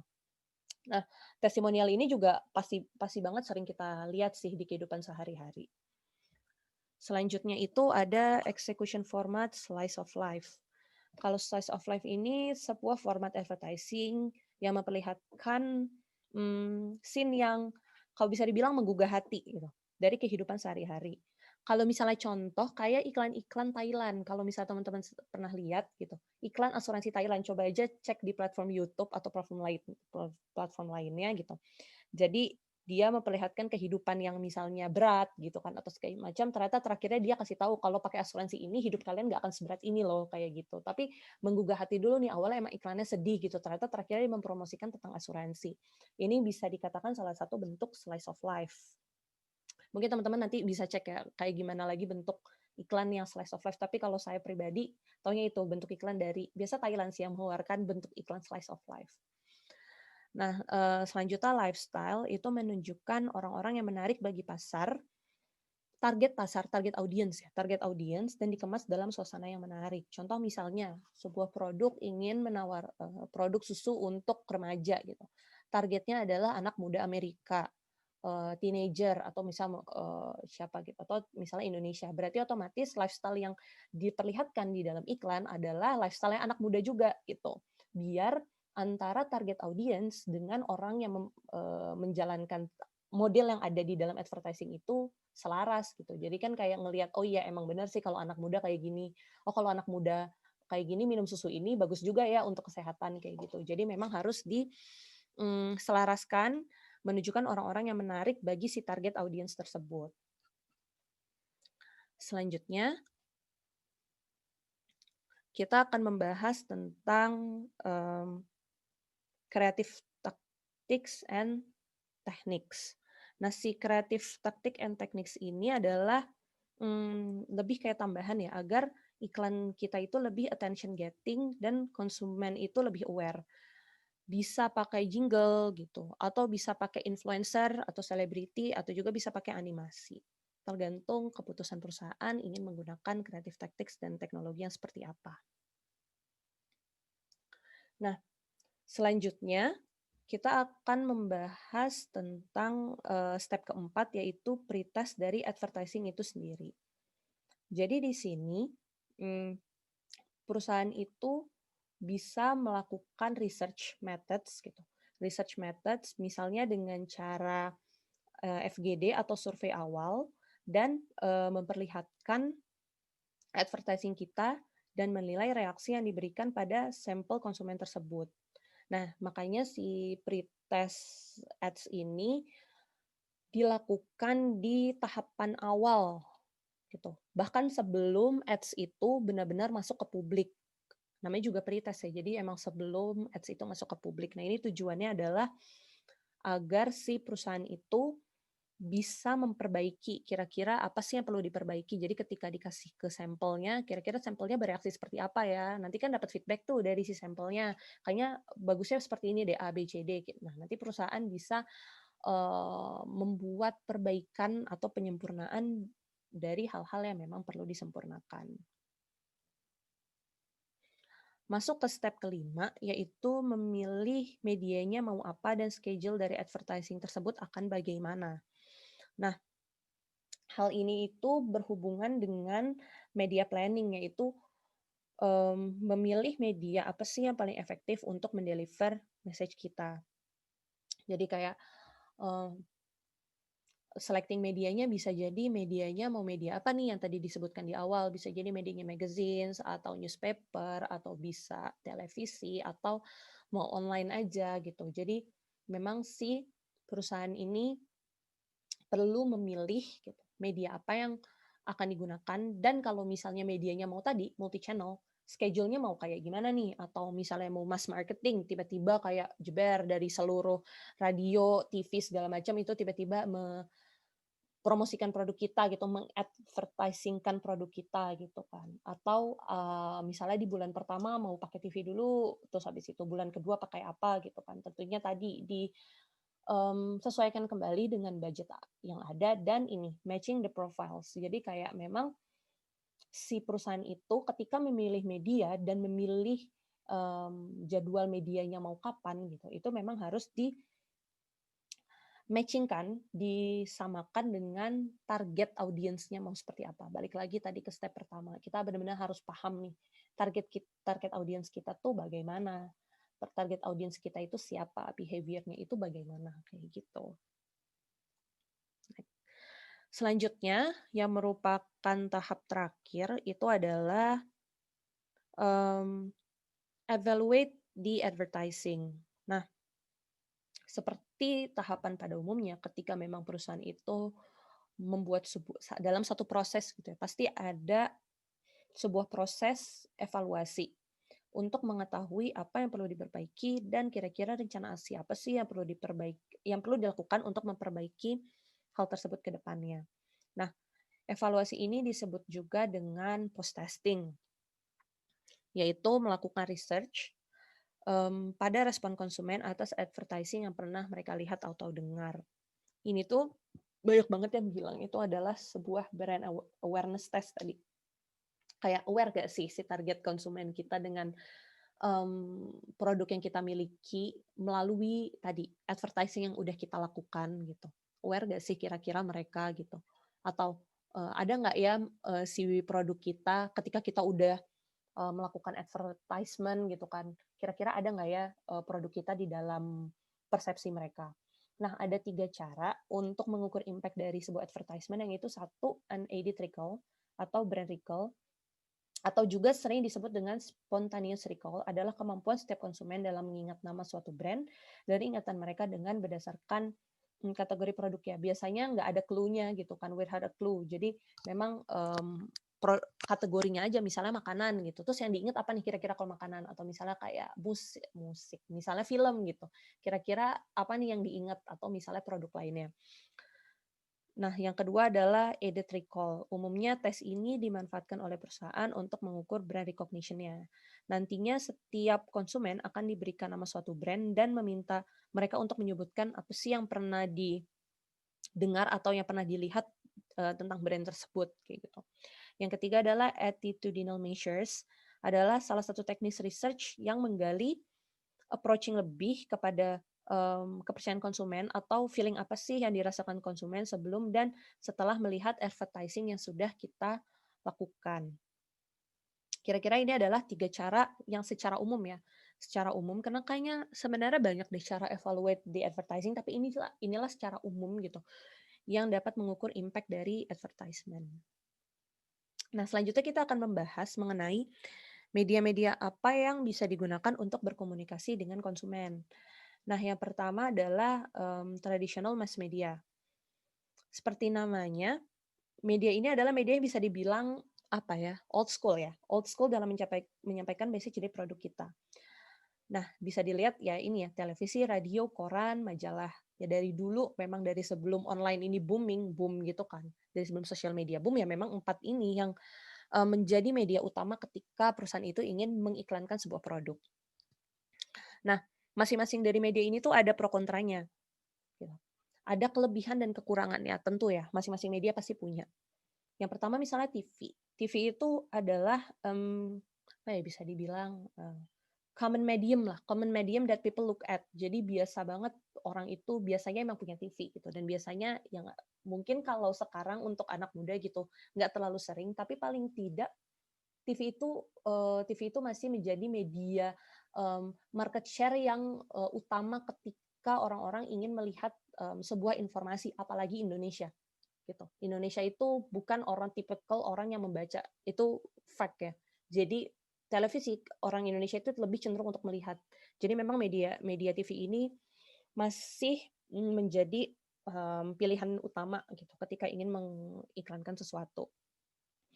Tapi mengiklankan di TV itu very costly, butuh kayak biaya yang besar gitu. Dan cenderung orang-orang itu mengganti channel. Misalnya kayak kita lagi nonton program A, iklan, kita pindah dulu ke program B yang kira-kira nggak iklan gitu. Berarti kan kita melewatkan si momen advertising ini gitu kan. Nah, hal-hal seperti itu yang menjadi kekurangan dari TV. Yang kedua misalnya radio. Nah, radio ini adalah salah satu cara untuk langsung selectively target an audience. Jadi kan kalau misalnya radio, contoh radio misalnya ada Prambors, ada radio misalnya El Shinta gitu. Jadi ketika kita mau masuk ke Prambors ya otomatis iklan yang kita berikan ya juga harusnya iklan yang terkait anak muda gitu. Kalau El Shinta mungkin misalnya apa gitu. Mungkin misalnya misalnya orang-orang yang lebih dewasa atau orang-orang yang berusia misalnya 30 sampai 40 atau 45 tahun kayak gitu. Tapi kadang konsumen ini juga tidak full attention gitu. Karena kan mendengarkan radio itu bisa di mana aja, mungkin sambil nyetir gitu. Atau saya gitu, suka dengar Prambors tapi sambil kerja. Jadi kan saya nggak full 100% dengerin apa, paling kan juga dengerin yang paling attention getting ya cuman musik kan. Kalau yang kayak iklan yang ada di radio juga nggak terlalu sering denger kayak gitu. Yang ketiga itu koran. Salah satu kelebihan koran adalah untuk local advertising yang paling kelihatan ada local events yang membutuhkan respon cepat. Tapi seperti yang kita tahu, apalagi di Indonesia, itu koran itu bukan menjadi media utama ketika orang itu ingin melihat suatu informasi. Apalagi orang Indonesia memang, termasuk saya sendiri, membaca itu berat gitu kan. Nah, jadi kayak untuk newspaper ini memang ada kelebihan kekurangan yang sudah saya jelaskan sebelumnya. Atau mungkin kalau misalnya newspaper ya, untuk kalau di Jepang mungkin jadi bisa dibilang nomor 1 kali ya, karena kan memang orang Jepang gitu ya, di usia 25-45 tahun gitu, itu pasti ya mungkin 30 lah ya, kalau diploma masih terlalu muda, 30-45 tahun itu mmm, sering banget untuk membaca koran kan, kayak gitu. Jadi mungkin memang harus disesuaikan, kembali lagi target market kita siapa, gitu. Yang keempat adalah majalah. Nah, salah satu kelebihannya adalah majalah bisa langsung terfokus pada target audiens yang kita tuju. Sama seperti radio. Kalau misalnya kita mau masukin ke majalah bobo, berarti target kita anak kecil. Kalau kita mau masukin ke majalah gadis, berarti target kita adalah remaja wanita gitu, remaja perempuan gitu. Atau kita mau masukin ke majalah Trubus, berarti target kita adalah orang-orang yang menyukai tumbuhan kayak gitu. Jadi memang langsung terfokus pada audiens kita tuju, dan biasanya mereka itu cenderung page-nya tuh memiliki daya tarik gitu. Karena kan kalau majalah itu beda sama newspaper ya, kalau majalah itu kan berwarna. Jadi kayak memang biasanya lebih page appealing dibandingkan dengan halaman-halaman lainnya. Nah, ini kira-kira kalau teman-teman mau lihat pro dan kontranya dari traditional mass media, ini di buku ini juga memang sebenarnya sudah cukup lengkap ya, terkait pro dan kontra dari traditional mass media. Gitu. Tentunya sekali lagi ketika memang kita ingin melakukan advertising campaign gitu, ketika kita ingin mendevelop 6 step itu, kita perlu tahu siapa sih target audiens kita, sukanya apa sih, perilakunya seperti apa sih. Jadi kita bisa tepat sasaran tuh dalam membuat strategi advertising. Selanjutnya, terima kasih. Selanjutnya akan dijelaskan oleh rekan saya. Baik, terima kasih. Untuk selanjutnya, kita akan membahas media pemasaran yang sebelumnya juga udah dijelaskan oleh teman saya. Untuk berikutnya itu ada branded entertainment. Kan kalau misalkan tadi teman saya menjelaskan tentang media pemasaran yang sifatnya tradisional. Kalau misalkan ini metode pemasarannya itu udah lebih soft gitu. Maksudnya kayak kita sebagai audiens nggak sadar nih bahwa ternyata mereka tuh sedang memasarkan suatu produk, cuman diselipkan dalam beberapa media. Misalkan kalau di sini yang pertama ada advergaming ya. Untuk advergaming itu sendiri, jadi kayak si produk ini memasarkan, si produsen ini memasarkan produknya dalam sebuah video games. Misalkan yang paling kentara banget kelihatan itu kalau misalkan di game Gran Turismo gitu kan, di game balapan di mana banyak banget gitu jenis mobilnya, dan dari situ tuh biasanya kita sebagai pemain game tuh kayak terinspirasi, oh ternyata mobil ini bagus ya, terus jadi kayak referensi kita gitu loh. Jadi kayak oh iya ya kayaknya someday gue pengen nih untuk beli mobil yang kayak gini, seperti itu. Terus ada juga native advertising. Kalau native advertising ini mereka memasarkan produknya, tapi seolah-olah mereka tuh kayak memperagakan si media tempat mereka memasarkan produknya gitu. Contohnya kayak kalau teman-teman suka baca di CNBC itu kan CNBC kayak portal berita, artikel, cuman mereka tuh memasarkan produknya dengan memberikan judul artikel. Jadi kayak contoh misalkan ada artikel nih, artikel hemat air bla bla bla bla bla, ternyata di ujung-ujung artikelnya tuh memasarkan suatu produk bahwa untuk cara hemat air pakai produk ini. Nah, native advertising tuh kurang lebih kayak gitu. Jadi kayak mereka tuh mensamarkan diri mereka dan seolah-olah mereka include ke dalam si media pemasarannya seperti itu. Lalu untuk yang ketiga, ini ada konten marketing, di mana marketers di sini menyajikan beberapa informasi yang berguna lewat blog, website, dan video. Nah, di sini tuh si marketers memberikan informasi dan mempromosikan produknya sangat berkaitan dengan apa ya istilahnya yang benar-benar informatif buat si konsumennya kayak gitu. Dan di sini juga satu hal yang apa ya yang sering banget kita temukan ya kan kalau produk placement ini lebih kayak kita sering nonton drama gitu, misalkan dari drama itu banyak banget yang kita tanpa sadar terpapar promosi suatu produk gitu, misalkan kayak kalau di drama Korea sering makan samyang atau misalkan ada Subway gitu kan, terus di kita kayak ikut-ikutan untuk makan makanan yang sama kayak di drama. Jadi lebih soft dan cukup efektif memang keunggulannya, cuman negatifnya tuh untuk segmen pasarnya lebih terbatas gitu. Jadi hanya tertentu terhadap orang yang mengakses media entah itu video game tersebut atau misalkan orang-orang yang hanya menonton dramanya saja seperti itu. Next. Untuk selanjutnya itu ada support media. Bisa di next, sorry slide-nya. Untuk support media ini ada 3 jenis juga.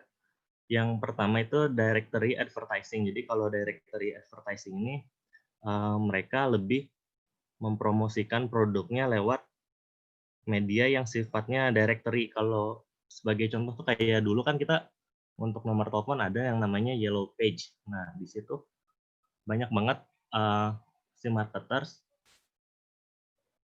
itu mempromosikan produknya lewat yellow page. Kalau mungkin sekarang yellow page nggak terlalu populer ya, cuman untuk di mereka tuh lebih berubah ke website. Di yellow page website juga tadi coba saya cek, memang masih ada gitu beberapa produk yang memasarkan produknya lewat yellow page online.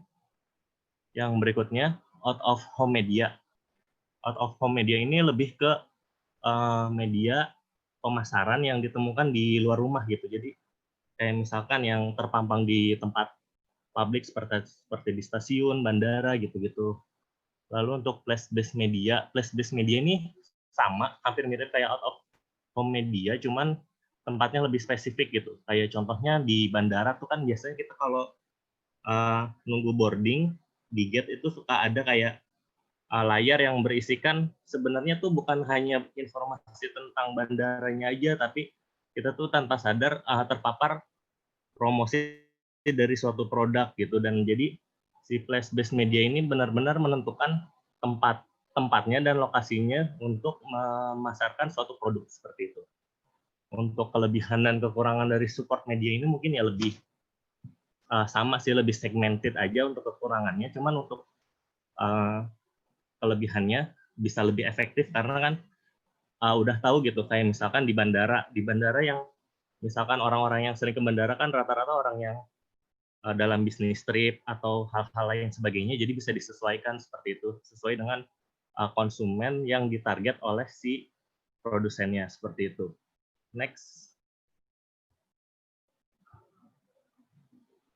Untuk media pemasaran selanjutnya, ini digital media. Digital media ini udah banyak banget dan kayaknya emang yang paling kita kenal itu sekarang kan digital media ya, karena menambahnya penggunaan sosial media atau mungkin situs-situs lain juga sangat sering digunakan dalam mempromosikan suatu produk.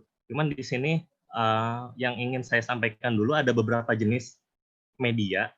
Yang pertama adalah owned media, di mana owned media ini jadi si perusahaan memang mempunyai situsnya sendiri atau sosial medianya sendiri untuk mempromosikan dan mengkomunikasikan si produknya terhadap konsumen atau si pangsa pasarnya. Jadi kalau owned media ini keuntungannya kan karena si perusahaan sendiri yang manage, jadi lebih fleksibel dan lebih mudah untuk menyasar konsumen. Selain itu juga kalau misalkan owned media ini jadi si perusahaan tuh tahu gitu masukan apa yang baik untuk diberlakukan bagi si perusahaannya gitu kan. Soalnya dengan owned media ini interaksi antara si produsen dengan konsumen lebih mudah terjadi seperti itu. Lalu untuk paid media, kalau paid media ini biasanya berupa internet media. Jadi si perusahaan ini bayar ke suatu situs tertentu, misalkan kayak di Facebook Ads kayak gitu kan ada beberapa kolom yang dikhususkan untuk pengiklankan suatu produk. Nah, di situ itu yang namanya paid media, dan itu juga cukup efektif karena dengan adanya sosial media ini kan ada istilahnya programming di mana kita bisa menyesuaikan gitu. Iklan tertentu muncul untuk segmen orang tertentu kayak gitu. Jadi paid media ini juga merupakan suatu media pemasaran yang cukup efektif. Dan yang terakhir ini ada earned media. Earned media ini lebih istilahnya apa ya? Kalau di kita tuh istilahnya yang lagi viral di antara di sosial media gitu. Misalkan kalau di yang paling sering kan Instagram atau misalkan Twitter lagi viral apa, terus tiba-tiba orang jadi penasaran, oh ini nih yang lagi dibicarain, misalkan kayak tempat wisata kayak, oh ya nih ini yang lagi viral di Instagram yang dikunjungi oleh beberapa artis, terus kayak orang-orang jadi pada ikutan ke sana gitu. Itu juga merupakan satu media pemasaran yang efektif di zaman sekarang ini. Next, itu tadi beberapa sifat dari digital media. Untuk bentuknya sendiri, ini ada 5 sebenarnya. Yang pertama itu website advertising, di mana website advertising itu ya seperti tadi saya singgung bahwa si perusahaan tuh membangun websitenya sendiri untuk berkomunikasi dan lebih menjelaskan suatu produknya pada konsumen. Nah, kalau di website ini kan menurut saya kelebihannya tuh lebih ke penjelasan produk yang bisa lebih detail seperti itu. Kalau misalkan di sosial media orang lebih sering cuma scrolling gitu untuk menciptakan brand awareness aja kalau di sosial media. Cuman kalau misalkan di website advertising ini, si perusahaan bisa lebih detail menjelaskan produknya dan keunggulan-keunggulan lain yang dimiliki oleh produknya seperti itu. Lalu ada email advertising. Kalau email advertising lebih sering yang masuk ke mungkin spam ya, yang ada di email kita itu biasanya ada beberapa pemberitahuan kalau oh ternyata produk ini lagi ada promo loh, oh ternyata si produk ini mengeluarkan produk baru loh kayak gitu. Itu biasanya advertising yang masuk melalui email. Lalu yang selanjutnya ada search engine, di mana search engine ini memanfaatkan SEO atau search engine optimization, di mana SEO ini berfungsi untuk jadi istilah sederhananya biar si produk ini tuh ketika kita cari gitu di Google, ini muncul di pencarian nomor 1 gitu. Jadi biar si orang tuh kan biasa kalau nge-googling pasti cari yang paling atas kan. Nah, di sini si SEO ini digunakan agar si produsen bisa memunculkan produk yang mereka pasarkan tuh berada di urutan paling atas seperti itu. Dan yang terakhir yang keempat adalah mobile advertising, di mana mobile advertising ini adalah pengiklanan yang biasanya masuk ke handphone kita gitu. Biasanya kalau lewat handphone itu bisa dari SMS, misalkan Burger King lagi ada promo nih bulan ini, terus ada masuk dari SMS seperti itu.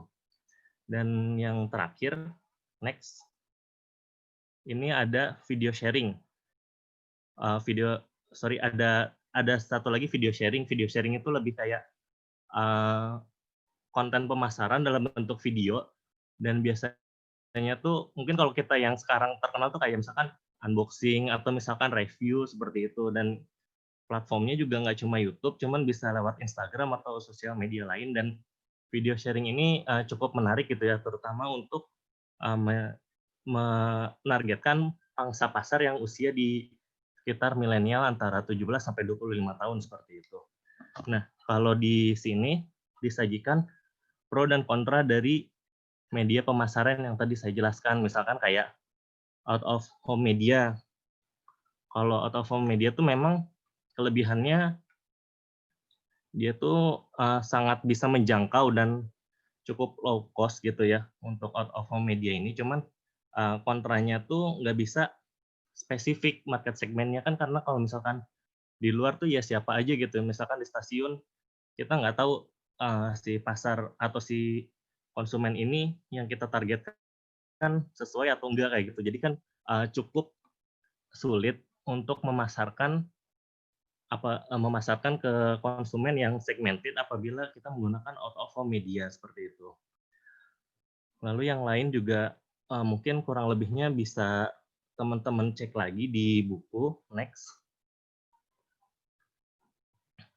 Ada branded entertainment, advert gaming, dan mobile phones. Ini terutama kalau misalkan untuk media pemasaran yang sifatnya online itu memang kelebihannya kita bisa menspesifikasikan target market kita gitu. Dengan adanya, kan kita udah tahu ya kalau misalkan kita searching di Google, misalkan lagi nyari produk A, tiba-tiba di Instagram mengiklankan produk yang kita cari di Google, padahal kita nggak cari di Instagram, tapi suka muncul gitu. Nah, itu mungkin salah satu kelebihan dari online marketing seperti itu, di mana kita bisa menargetkan produk kita sesuai dengan pasarnya seperti itu. Cuman mungkin kekurangannya itu cukup sulit untuk diaplikasikan oleh beberapa perusahaan yang misalnya memang mereka tuh nggak bisa untuk tidak memiliki sumber daya yang andal untuk membangun suatu program yang bisa memasarkan produknya secara daring seperti itu. Next. Ini video sharing yang tadi saya sampaikan juga. Video sharing ini jadi lebih banyak diminati, terutama untuk usia-usia seperti kita gitu, karena kan apalagi orang-orang Indonesia itu seperti yang teman saya bilang bahwa bukan tipikal pembaca gitu, tapi tipikal visual gitu. Jadi di video sharing ini memang lebih efektif dalam memasarkan produk, terutama untuk produk-produk yang relate dengan usia-usia seperti kita gitu. Misalkan kalau untuk perempuan-perempuan ini kayak skincare kayak gitu kan lebih banyak disampaikan melalui video sharing seperti itu. Next.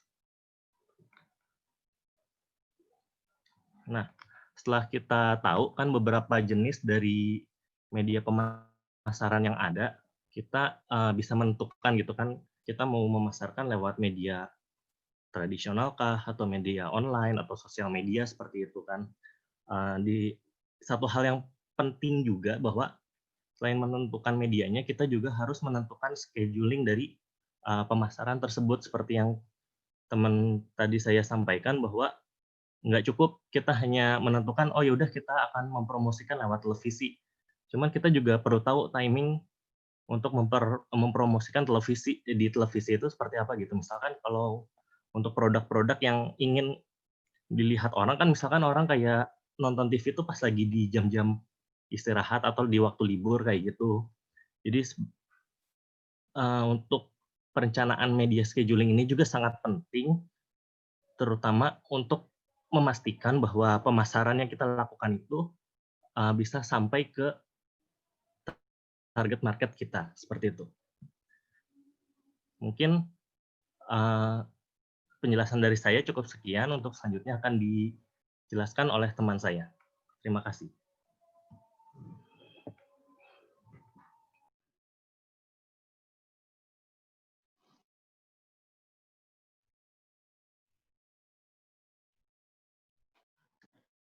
Baik rekan-rekan sekalian, selanjutnya akan saya jelaskan mengenai sales promotion. Next.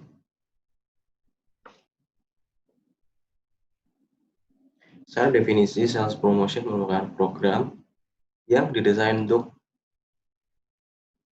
membangun ketertarikan atau menambah pembelian dari suatu produk pada suatu periode tertentu.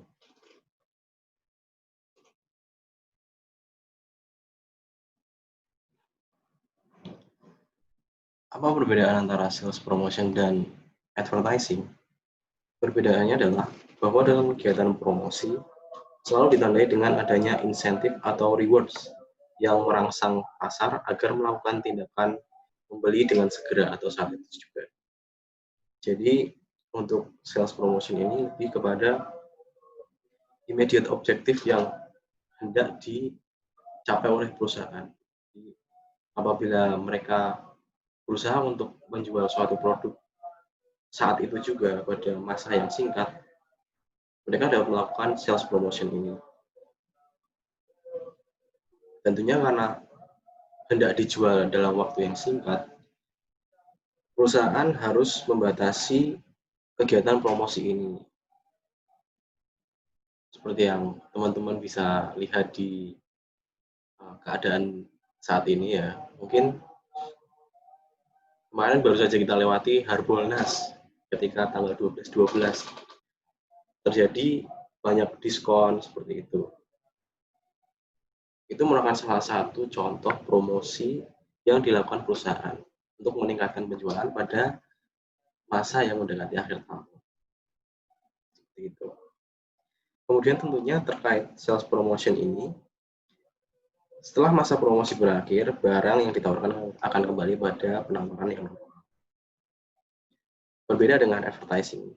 Untuk advertising, pengiklanan produk itu jangka waktunya lebih jauh. Bahkan selama produk itu dipasarkan, advertising atau pengiklanan akan berjalan terus. Sementara promosi ini hanya dilakukan pada waktu-waktu tertentu saja. Seperti itu.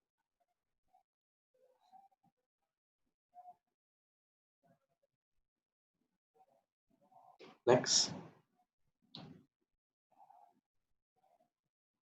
Kemudian akan saya jelaskan mengenai kategori dari sales promotion.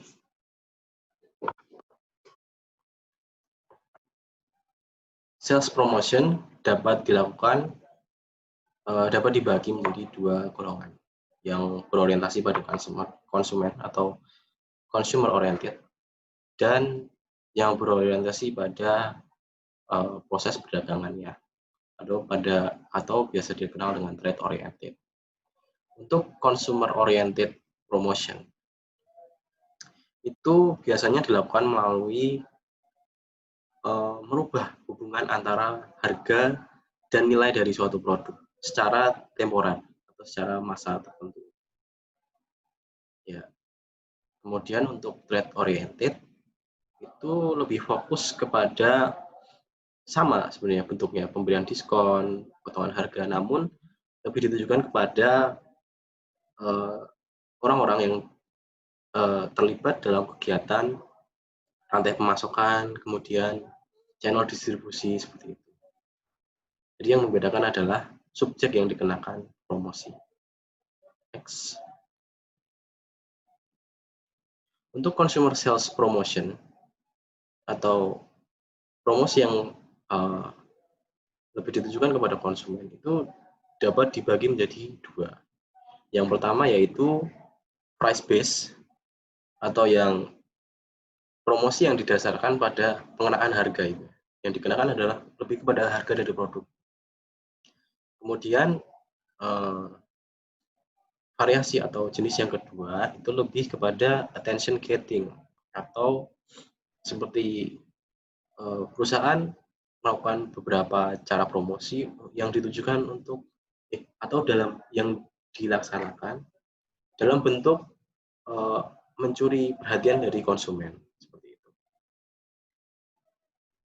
Untuk price based consumer sales promotion yang pertama akan saya jelaskan. Pertama, dapat dilakukan melalui pemberian kupon. Untuk kupon ini sendiri, biasanya kita kenal dengan istilah voucher. Seperti bentuk kertas atau sertifikat ya. Yang tidak bisa diuangkan, namun bisa ditukar dalam bentuk barang. Seperti itu. Misalkan untuk kupon pembelian baju, seperti itu.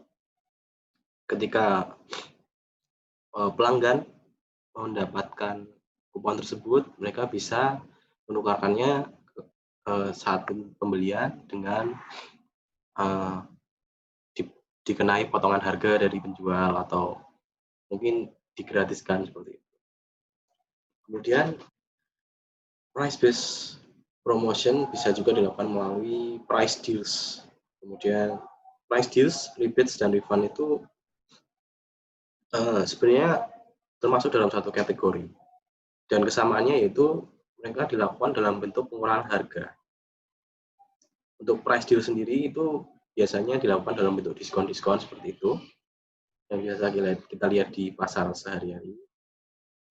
Kemudian refund dan rebates itu diberikan dalam bentuk pengurangan harga setelah pembelian. Untuk refund itu dan rebates contohnya yaitu seperti tawaran beli 3 gratis 1, ya, seperti itu. Itu termasuk ke dalam rebates dan refund.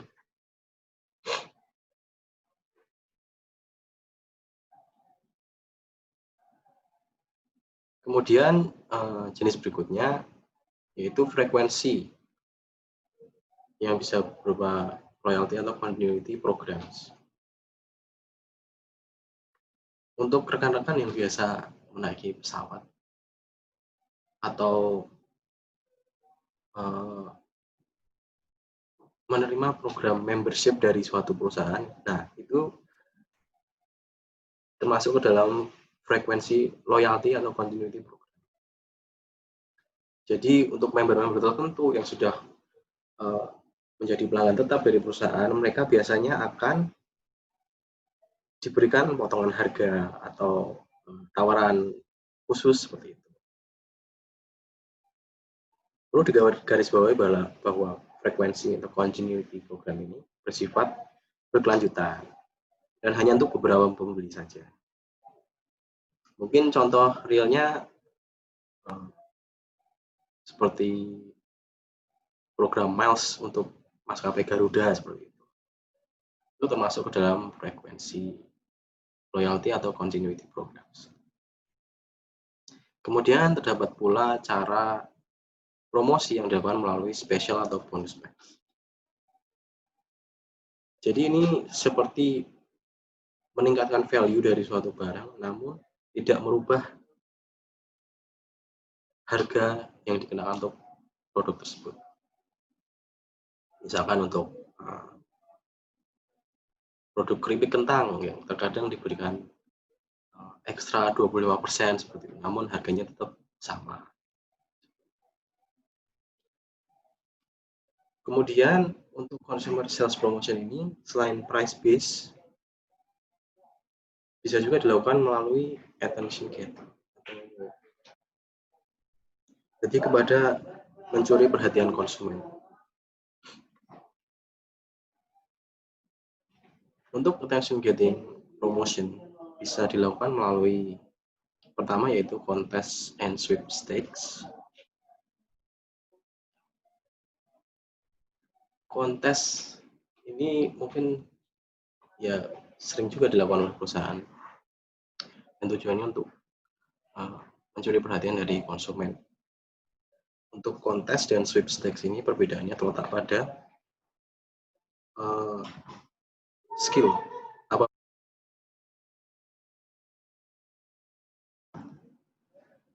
Lebih required membutuhkan skill dari kontestannya. Contohnya kontes membuat logo untuk brand baru seperti itu. Untuk sweepstakes sendiri itu lebih didasarkan pada keberuntungan.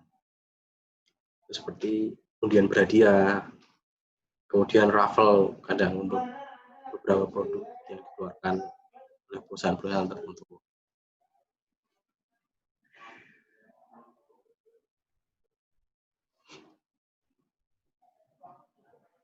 Kemudian attention getting promotion bisa juga dilakukan melalui premium. Premium ini seperti memberi item gratis pada setiap pembelian produk. Contohnya pada saat pembelian serial atau barang-barang tertentu, itu kadang dilengkapi atau diberikan pula mainan gratis untuk meningkatkan awareness dari konsumen atas produk yang dijual. Kemudian bisa juga dilakukan melalui sampling.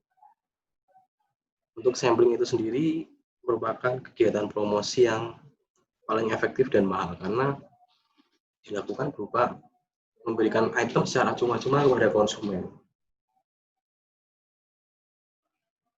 Tentunya ini bisa dilakukan melalui pemberian produk secara sampling size, atau hanya dengan ukuran kecil, atau juga langsung diberikan kepada konsumen dengan regular size atau ukuran aslinya seperti itu. Ketika restoran tertentu meracik produk baru dan ingin mengenalkannya kepada konsumen, mereka terkadang bisa melakukan promosi secara sampling ini.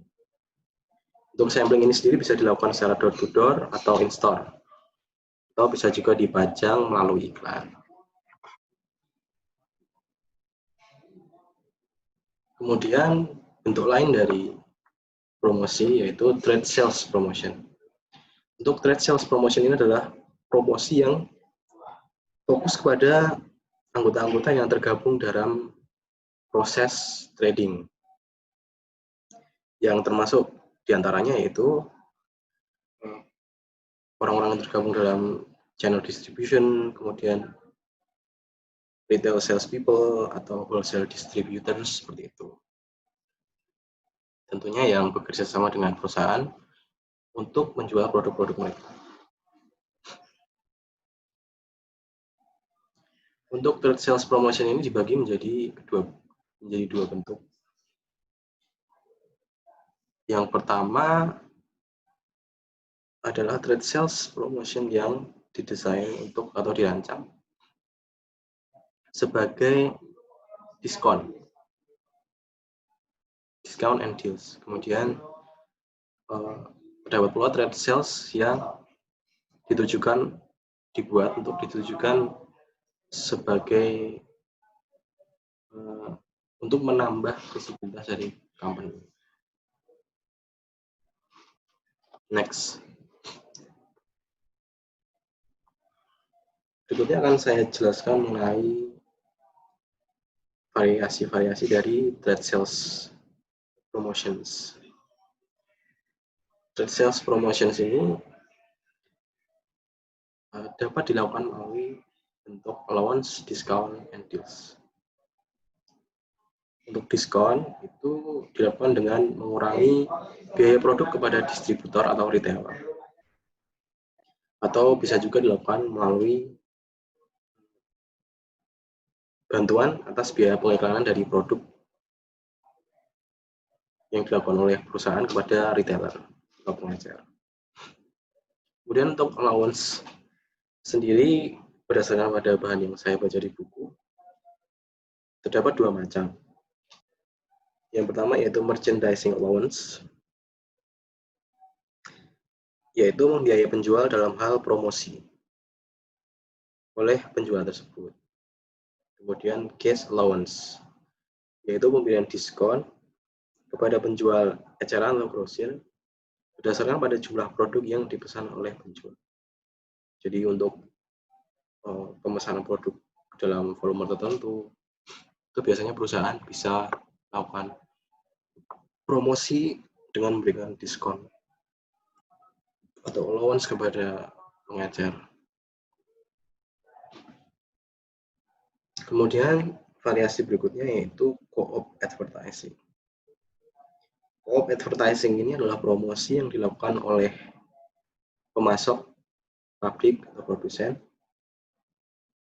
dengan penjual dengan cara berbagi tanggungan atas biaya promosi yang dikeluarkan. Jadi ketika Jadi terdapat seperti kerjasama antara pemasok dan penjual dalam hal menutupi biaya pengiklanan dari produk. Kemudian terdapat pula trade shows. Trade shows ini adalah pameran atau expo yang biasanya diadakan oleh beberapa perusahaan. Ya, mungkin tergabung dalam grup tertentu seperti itu. Untuk mengenalkan produk mereka tujuan utamanya. Kemudian bisa juga digunakan sebagai untuk memberikan sampel produk kepada konsumen, kemudian pembagian literatur produk seperti itu.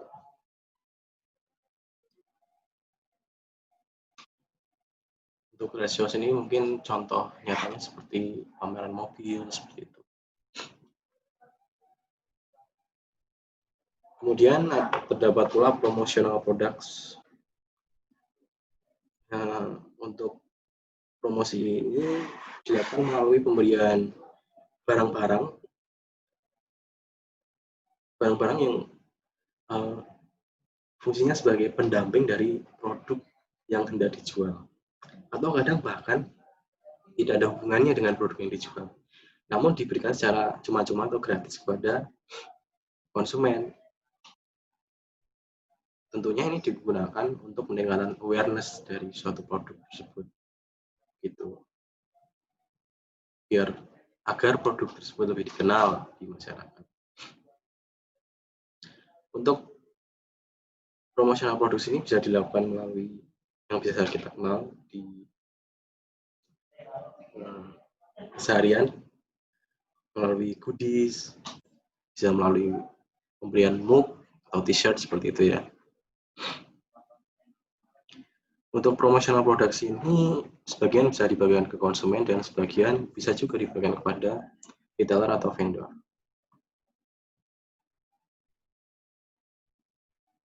Kemudian terdapat pula variasi berikutnya yaitu point of purchase atau POP display. POP display ini dilakukan melalui pemasangan banner, spanduk, shelf ads atau iklan-iklan yang ditempatkan pada rak seperti itu ya, brosur seperti itu. Tentunya sama, digunakan agar industri dapat lebih efektif dalam menunjukkan produk-produk. Kemudian terdapat pula incentive programs, yaitu pemberian insentif atas pihak-pihak yang tergabung dalam tim penjualan dari perusahaan. Untuk insentif program sendiri itu biasanya dilakukan melalui dalam bentuk push money, yaitu bonus yang diberikan kepada salesperson, customer pelanggan, atau distributor atas penjualan produk yang dikeluarkan oleh perusahaan. Next. Ya, sekian dan terima kasih. Berikut presentasi dari kelompok kami. Jangan lupa untuk menekan tombol like dan subscribe dari video yang kami bagikan.